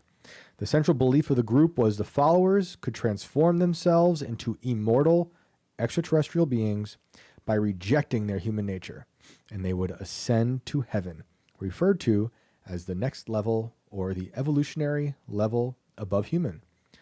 The death of Nettles, one of the leader, I think that was the leader, from cancer in 1985, challenged the group's views on ascension. While they originally believed that they would ascend to heaven while alive aboard a UFO, they came to believe that the body was merely a container or vehicle for the soul, and that their consciousness would be transferred to next level bodies upon death. Crazy images from that day. Symbiotes. Yeah, seriously, maybe that's what's returning. Well, let's get to another caller. All right. I believe this is Taylor Lawrence's ex-wife. Oh yeah, we know Taylor Lawrence's ex-wife. We do. Hi. What's up? What's up? Hi. This is my first time calling into the show. Sweet. I guess I have to mute YouTube and talk through this. Okay, I'm good. Sweet. All right. Hi guys. What's up? Okay. Aside from the obvious thing, I am painfully boring. I don't have any spooky stuff to talk about, but I wanted to ask something. Okay. And I don't catch this show every day, so maybe this has been broached already, and if it has, I apologize. All right. But on Tim's exorcism segment today, he was talking about Father Ripperger. Have you guys had him on, or could you get him on? I know he does other podcasts. Yeah, I would love to have him on. We haven't had him on, but we did have. I'm spacing on the name right now. I'll look it up. We had an exorcist on quite recently with. I watched that one. Okay, so that was the only one we had on. That was fun. Okay. Just Mike is Okay. All right. So I never went full atheist. I was raised Catholic, and I'm having a little bit of a resurgence. But even in my full secular days, I've always loved listening to these guys talk about exorcists. I've probably Yeah. watched hours of Rip Burger and other YouTube shows and other It's so good. priests, but he's the only name that I know off the top of my head. Maybe I will try to book him, and I'm gonna try to see if I can get Tim to do that show. That would be wonderful. Oh, like a culture war? That would be awesome too. Oh, that would be awesome too. Or like a double hitter, like I culture actually- war and you're IWL. right. But you probably don't do IWL on Friday, do you? Maybe like a Thursday IWL and then a Friday culture war? Yep, we've done that, and that is possible. I actually just recently pitched a whole thing about demons to the Culture War booker, and Mr. Ripperberger would be a great guest for that. So thank you. Do it. Oh my Yeah. God. All right. That's really all I have. Sweet. So I'm sorry for such the short form call, but No, it's awesome. Nice to make my first appearance on this show. Yeah, it's great to talk to you. We appreciate it. Yeah, call back anytime.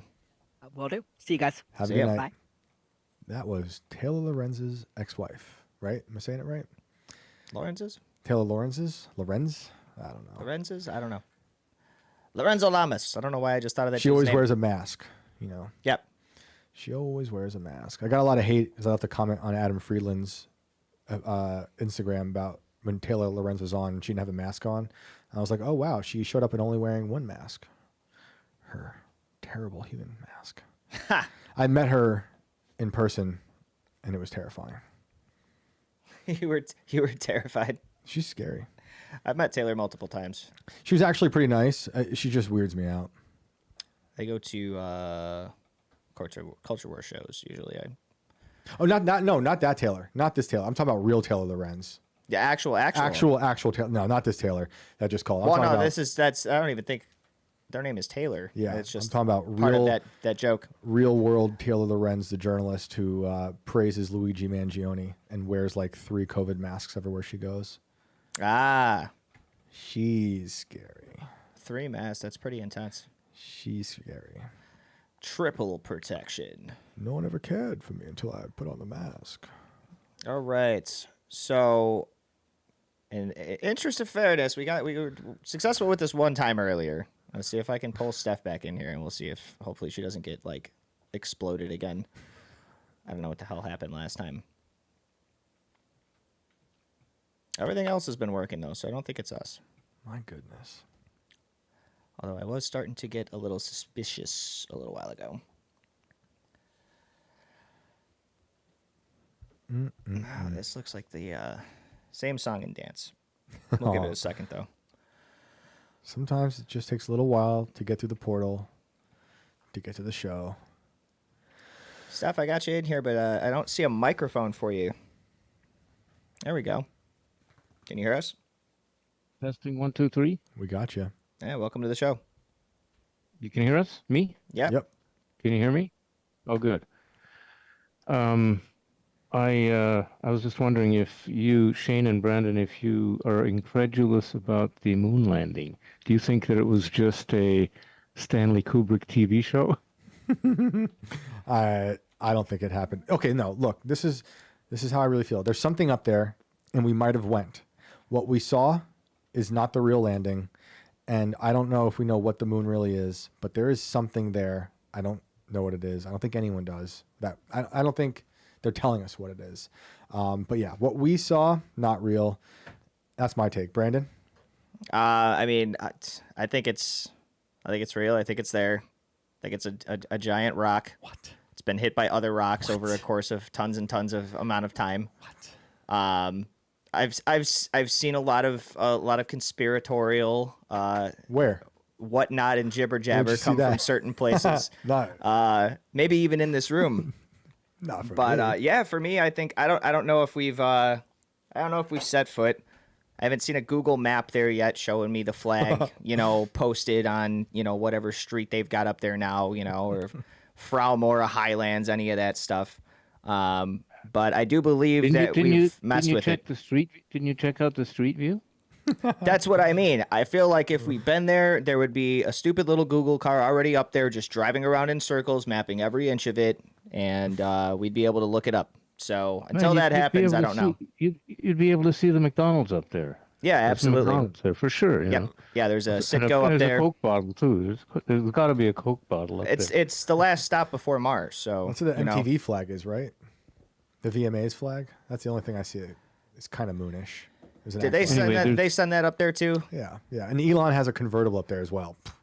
Yeah, I Give don't me a know where the break. hell that went. He just kind of launched that out into space, didn't he? And what he said was, when it looks fake. I'm paraphrasing, but he goes, when it looks as fake, that's how you know it's real. Fantastic. So Yeah, he's the yeah. expert.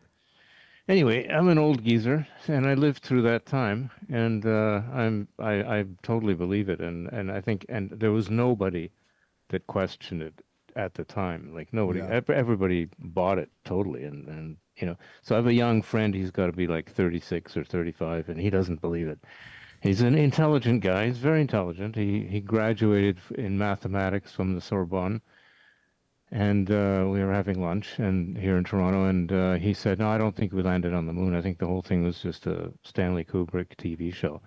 And I looked at him, my jaw dropped, and I couldn't believe it. He's an intelligent guy. He's a very, he's a very level-headed, good guy, and I just couldn't believe it that he doesn't. So anyway, for me, the people who say we didn't go are like the people who say the Earth is flat. To me, that's what I. Well, I don't know if it's flat, but it might be pear-shaped. I don't know about that either. I mean, I Look, think we there's- went. there's- I just there's- don't know that we've actually been on it. I don't. Something. The only part that irks me about any of this is that there's something preventing people from being on the surface physically. Well, ships yeah, maybe not I mean, so much. but all the astronauts who were there, they all say that it's extremely depressing on the moon, and it's a very weird thing. Like if you listen to some of I saw this in some interviews. They all, when they came back, all the astronauts who walked on the surface of the moon, they all converted to religion when they came back. Some religion. Interesting. I didn't They know all that. they all joined some religion, whether it's Catholic or whatever it is, Buddhism. And they said it was extremely depressing to be on the moon. Very depressing. like depressing as in like I'm gonna pop a Xanax, or like depressing as in like holy shit, I can feel my lungs getting flattened. Totally depressing. Like it's like you question everything. You question our whole existence, and like there's this idea like the moon. There's nothing there. There's not a blade of grass. There isn't an ant. There's no clouds. There's no air. There's no water. There's nothing. It's Yeah. just it's dust. It's really literally that's what it is. It's gray dust.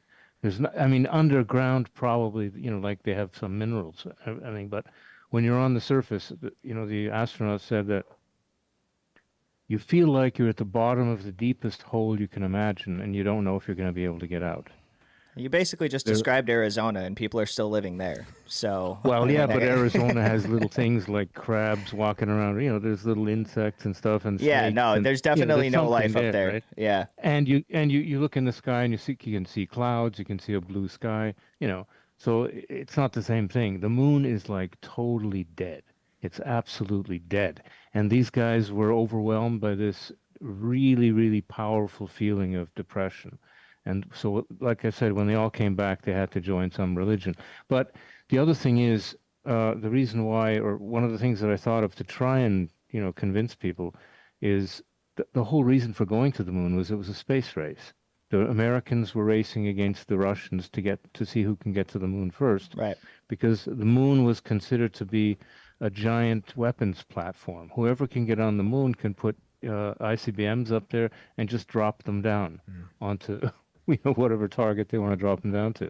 So whoever gets up there and whoever can lay claim to the moon, they can use it as a weapons platform. Why did Russia never put a man on the moon?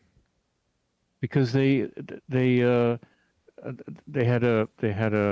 lost the race, and the Americans won, and they put their flag up, and the Russians. I think the main problem with the Russians was they just couldn't afford it. I mean, they put everything into it. They put a lot of effort into it, but But they never. It's weird to me that they never tried again. And even when Obama closed down our NASA missions to the moon, then we did joyrides with Russia. But no one ever went up. Like no other man has been there. because weird. there's no point in going there really. I mean, like I said, it was kind of like a really, really depressing thing for the astronauts. Have you watched the press conference with them when they come back? The first I ones? saw some interviews with some of these guys on YouTube a long time ago. They like, look depressed. No, they said it was I don't know. It's difficult to describe. It's like it really pulls you down into sort of a deep depression when you're up there. Well, that one lady that was up on the space station when they were trapped up there for X amount of time, when they brought her back, she looked like she aged like 25 years. Imagine locking two people in a room that's And- painted like the International Space Station. Yeah, she spoke, I think, of depression and stuff like that up there too. Going to the moon is very, very scary because it's 240,000 miles away. And there's no ground control. I mean, there's a ground control, but it's so far away. And you're in this little tin can, and that's it. It's just you and two other guys. Actually, one guy's up in orbit around the moon, and there's two guys on the surface. And I just wouldn't be surprised that we would lie to win the space race. Yeah, but that doesn't make sense either, because if America was lying, the Russians would be the first ones to call you out on it, and they would be the first ones to explain this is all bullshit. They never went, and Unless they never went there and actually confirmed it themselves. And they all found out we can't go. It's the only case I see that happening in. No. They were both like I grew up. I grew up at this time. It was a huge effort on both parties. The Americans and the Russians expended a lot of money, a lot of effort, a lot of, like, for example, not just Apollo. It was Mercury, Gemini, and Apollo. And the purpose of Mercury was just to figure out how to get into Earth orbit and how to come back with, like how to get a human being into orbit and bring him safely back. The purpose of Gemini was 2 rockets were launched with 2 capsules, 2 independent rockets, and these 2 capsules had to meet up in orbit and, so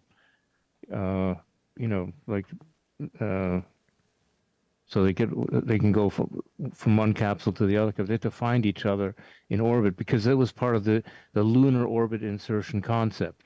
So you go with the LEM and the command module stays in orbit around the moon, and the spider goes down. But then when the 2 guys want to come back up, they have to rendezvous with the command module, right? And that was the whole purpose of the whole Gemini thing. Like there were many, I don't know how many, I'm not an expert, but there were several Gemini missions, and they were always twin missions, because the whole purpose was to learn how do we find each other in orbit and then dock. It was like the Mercury was, how do we get up there, and then how do we come safely back from Earth orbit? Gemini was, how do 2 spaceships go up and find each other in orbit, because that's what they would have to do when the landing module goes back up from the moon. How do they find the command module? So that was what Gemini was all about. So I'm not denying that we are traveling somewhere. We did hire Werner von Braun, who built the V2 rockets, to launch people into something. But I think there's something about the moon story that is a myth. And it reeks to me of BS when NASA says, like, they literally said, we can't go back because we lost the information to technology to go back. Like, how I think that's true. I think that makes sense. That I don't think that there's because the guys who were working on this, they all had white shirts. I'm going to get a little bit poetic here. They had white shirts, and they had slide rules in their pockets, and they had horn-rimmed glasses on. They looked kind of like nerds. The engineers, you didn't see any women in there. I don't want to get politically incorrect. You got to keep. But these guys were totally into this shit. They were total nerds. There were no computers. In those days, a computer was like a building, and they had to figure out, how do we miniaturize a computer? That's the reason why we have computers, is Apollo. It was a spin-off. Well, right, that was definitely part of it, them aspiring to being able to fit a computer in one room. Like, they were not just that, but not just that. They had to get it onto the capsule. So why would they save all of the JFK files but not the NASA's moon files. I mean, it's the equivalency of like that Tubbering thing. No. It isn't just files. It's not just files. You need people who have the skill and the know-how to do this. And the thing is, they didn't have computers. So they didn't write it down? You have to imagine. Look, when I started studying architecture, there were no computers. We had to do everything on the drafting table with pencils and straight edges. There's no such thing as a computer. We didn't use it. I didn't even use a computer until 2000. But all the files from JFK were typed out on a typewriter. I know. I'm not talking about the JFK files. I'm talking about the skill that's required to go to the moon. So the skill that's required to the moon is way more than just information. You also have people who know how to do it. It's like, I can't think of a good analogy offhand, but around 1995 or 1996, probes were sent to Mars, and they were completely lost. And it was a big embarrassment for NASA. And then it turned out, and I don't remember, like I'm not a historic. There was one particular probe that was lost, and it turned out that there were two divisions of NASA that were working on this probe. One was the jet propulsion, and the other one was telemetry. Jet propulsion is in California, I think. Telemetry is in Colorado, I think. And they had to work together to put this probe together. And it turned out that the telemetry was headed by a woman, and the jet propulsion was also headed by a woman. Jack Black's mom helped get. The story is that Jack Black's mom helped people get them to the moon. JPL? Yeah, she was a part of that whole. Maybe not JPL, but she was in NASA. Okay. With doing something. Anyway, I'm just saying that when they tried to send these probes to Mars, they had some difficulty, and they lost one probe. And it was like millions of dollars down the drain. And then when they did the, investigations, they found out it was probably the problem was that one, jet propulsion and telemetry were using different units. One was using imperial units, and the other one was using metric units. Something along the lines. So the thing went way off course, and nobody knows. Nobody has a clue where it went. This kind of thing wouldn't happen back in the day when they were doing the Mercury, because they took it seriously and they knew what they were doing. They weren't dicking around with DEI and all this crap, this woke garbage. You have to have a woman in charge, and you have to do. It was a totally different mindset, and it was in the middle of the Cold War, so it was very, very important that we get there before the Russians get there. I wish I could say you were selling me, but you're making me think the moon's even faker. There's more to it though. There was I don't want to waste your time. Just tell me if I'm taking too much time. You can make your last point here, and then I'd like to continue this to some other point. Okay. I was in Berlin, and I was watching a documentary about the moonshot in Germany, a German documentary.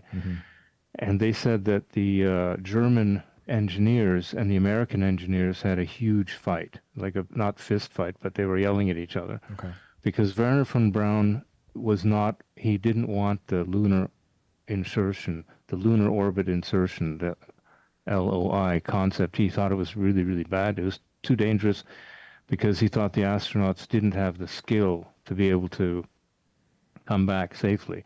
So he wanted to launch 2 rockets into Earth orbit, and one is just intended to refuel the other one, and then they go with a whole rocket to the moon, and the whole rocket comes down, like what Tesla's doing now. I mean, what Elon Musk is doing now, where the rocket comes down and lands. The whole rocket lands, and then they were supposed to, because that way you wouldn't have to rely on the astronauts for all the mathematics and all that stuff.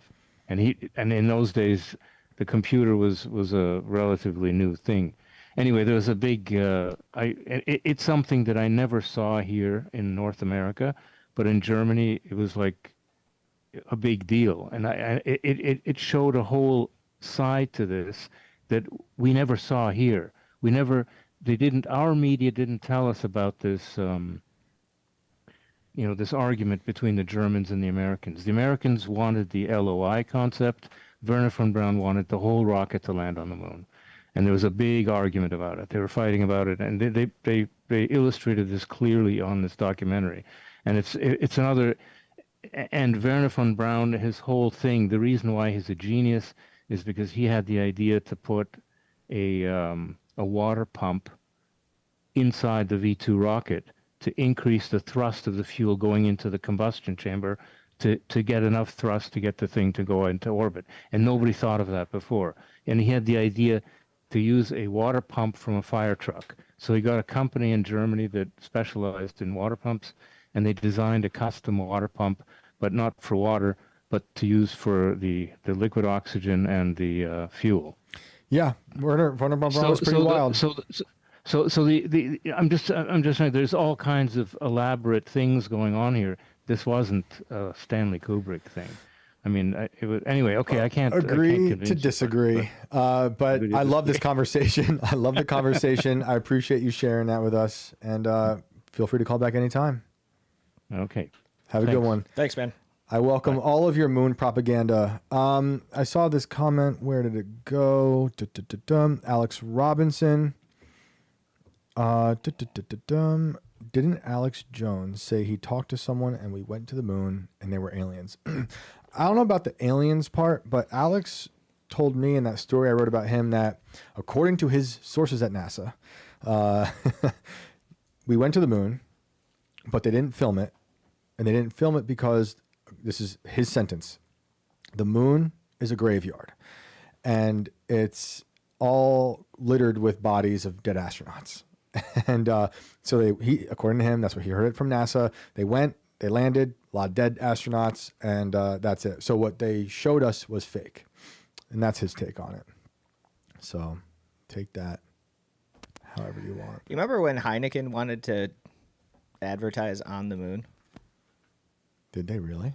Yeah, there was like a whole thing about it. I can't remember how long ago it was. Probably a couple years, few years. It had to be at least. I feel like it was probably somewhere around or before pandemic, maybe just after. I don't know. But I remember there being a thing where it was in the news that Heineken was trying to get an ad to be displayed on the moon.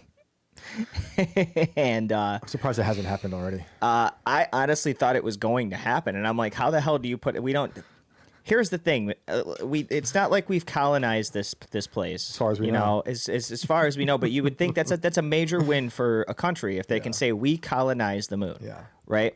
We haven't colonized a fake place. I don't think anyone's grown food up there or anything yet because I don't think anyone's living up there. Right. You know, like there's something going on with this where no one, even though we've been there multiple times, no one's been able to claim this and call it their own successfully as a whole, even a section of this place. So the Chinese say they have, right? The Chinese say they're on the dark side of the moon. Right, but have they actually done anything to plant their nation on the moon? Probably making clones up there. Bunch of fangs. My take is if it happened, it would be current and everyone would know about it. Yeah. They would be rubbing it in people's faces. We did this. This is ours. We officially own it. We're claiming it for the sovereign nation of such and such. End of story. No discussion. You come at it. We go to war. Mm-hmm. If you guys haven't seen it, there is a show on Apple TV. It is called For All Mankind. Check this show out if you're into this kind of shit. It is basically the story of what they think would have happened if the Russians beat us to the moon. Then the space race turns into race for the base, which is who's going to get a base on the moon first. Mm-hmm. Turns into who's going to get to Mars and get a base on Mars first. Right. The Chinese get involved, and with them encroaching on each other's territory up on the moon, they send up space marines armed with AR-15s, and there are guns on the moon. You can shoot on the moon? Which eventually turns into some kind of a combat. I don't want to spoil it for anybody, but you're talking about getting into the physics of shooting someone in space where the bullet goes through the suit and actually ignites the O2 inside the suit, and the guy just burns to death from the inside out inside of his suit because of the way the physics work. The show's pretty cool. Check it out. It basically just illustrates what would happen if this turned into a territory war between multiple sovereign nations over control of the moon and beyond. And we can't forget that Werner von Braun wrote a book in the late 50s or early 60s about colonizing Mars. And in that book, the government that was going to run Mars was called the Elon. And what are the odds? I always got to say it, that we have an Elon who's trying to colonize Mars, who builds rockets. It's weird. People always trying to be like, well, that's just a coincidence. Elon's a popular name. Like, I don't know that many Elons. I know one. Alan Dershowitz's son, I who don't just know. passed away, I think it was actually named Elon. But I don't know a lot of Elons. So, well, I know it's late, so we'll probably have to.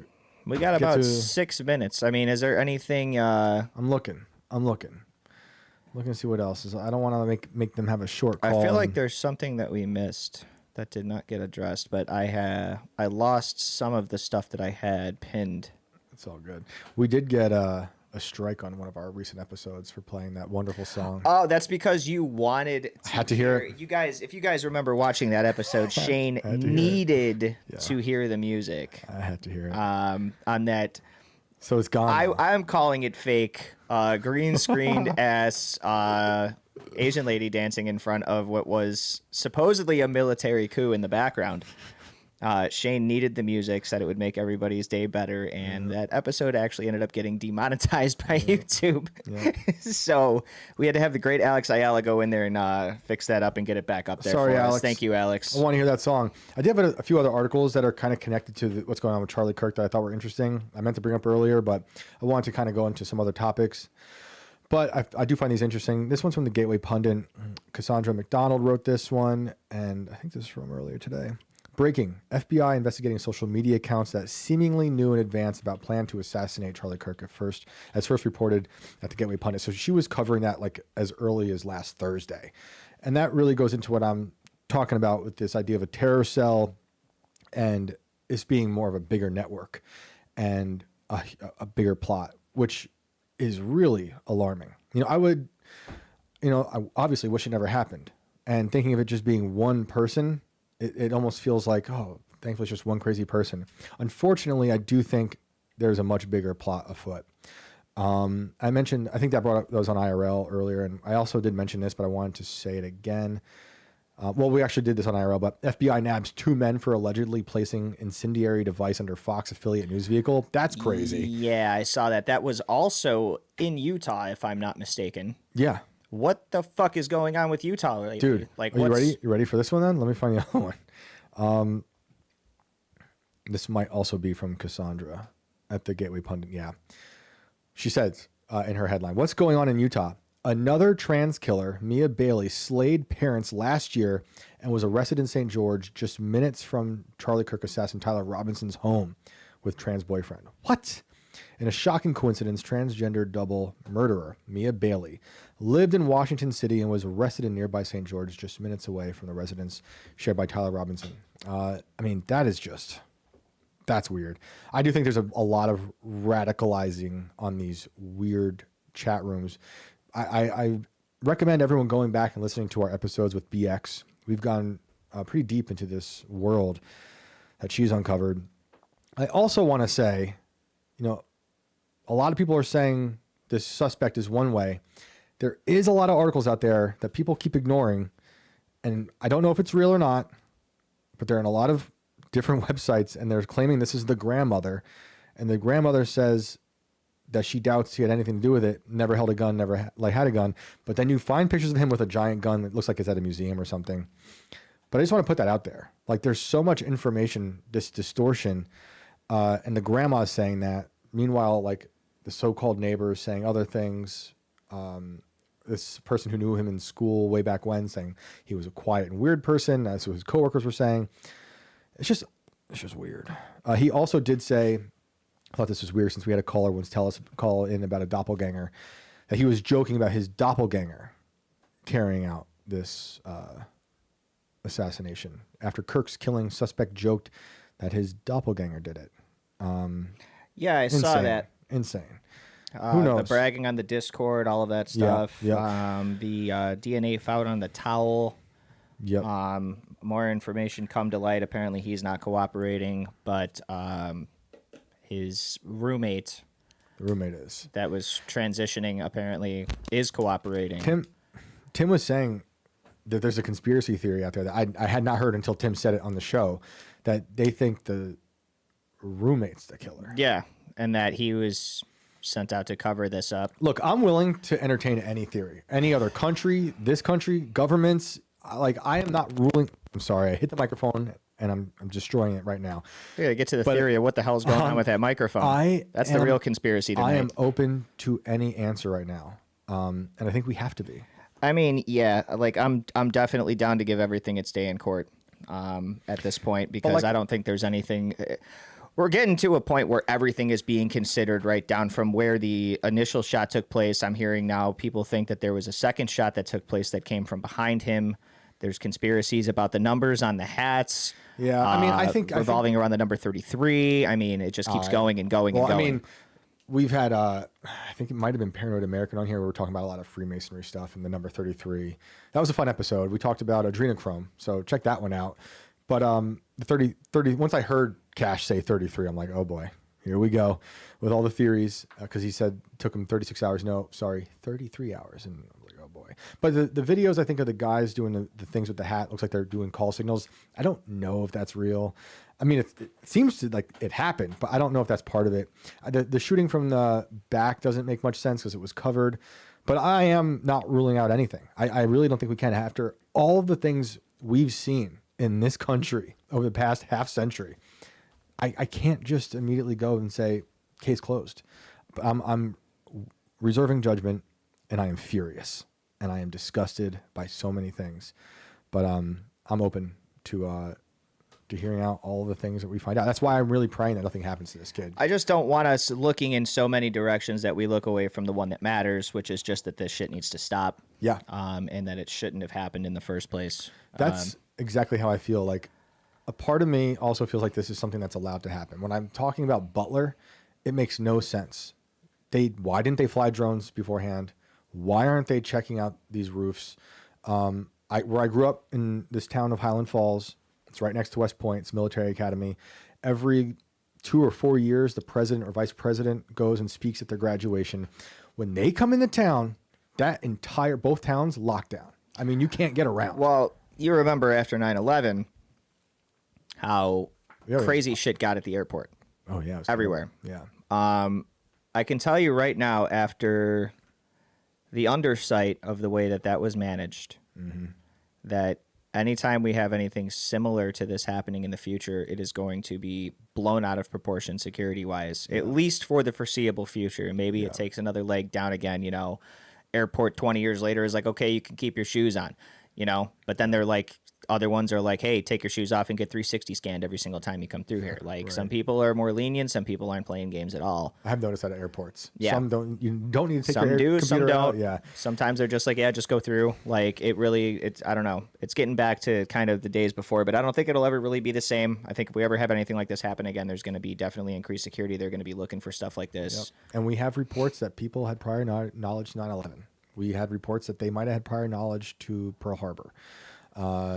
Charlie Kirk was even questioning things that happened October 7th. I mean, it's hard to discount these things. It's definitely been stated that they had intelligence. Rochefort, I believe, if it wasn't Rochefort, it was his other guy that had intelligence that it was going to happen, or that their carriers were in motion and that they should have kept a better eye on them. Yeah. And they didn't do it, and then the attack happened. So it's bizarre. There were people. They were operating off of signal intelligence back then, for crying out loud, though. They didn't have just straight up intelligence, like we have. So, I mean, for those code breakers to put stuff together, musicians, by the way, for those guys to be able to put anything together at all absolutely blows my mind. Like, that's incredible.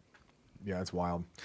It's wild. Well, we thank you guys for tuning in tonight, for all your calls. We will be back tomorrow at 10 for more phone calls, and God knows what else is going to pop up in the news. Brandon, let them know where to find you.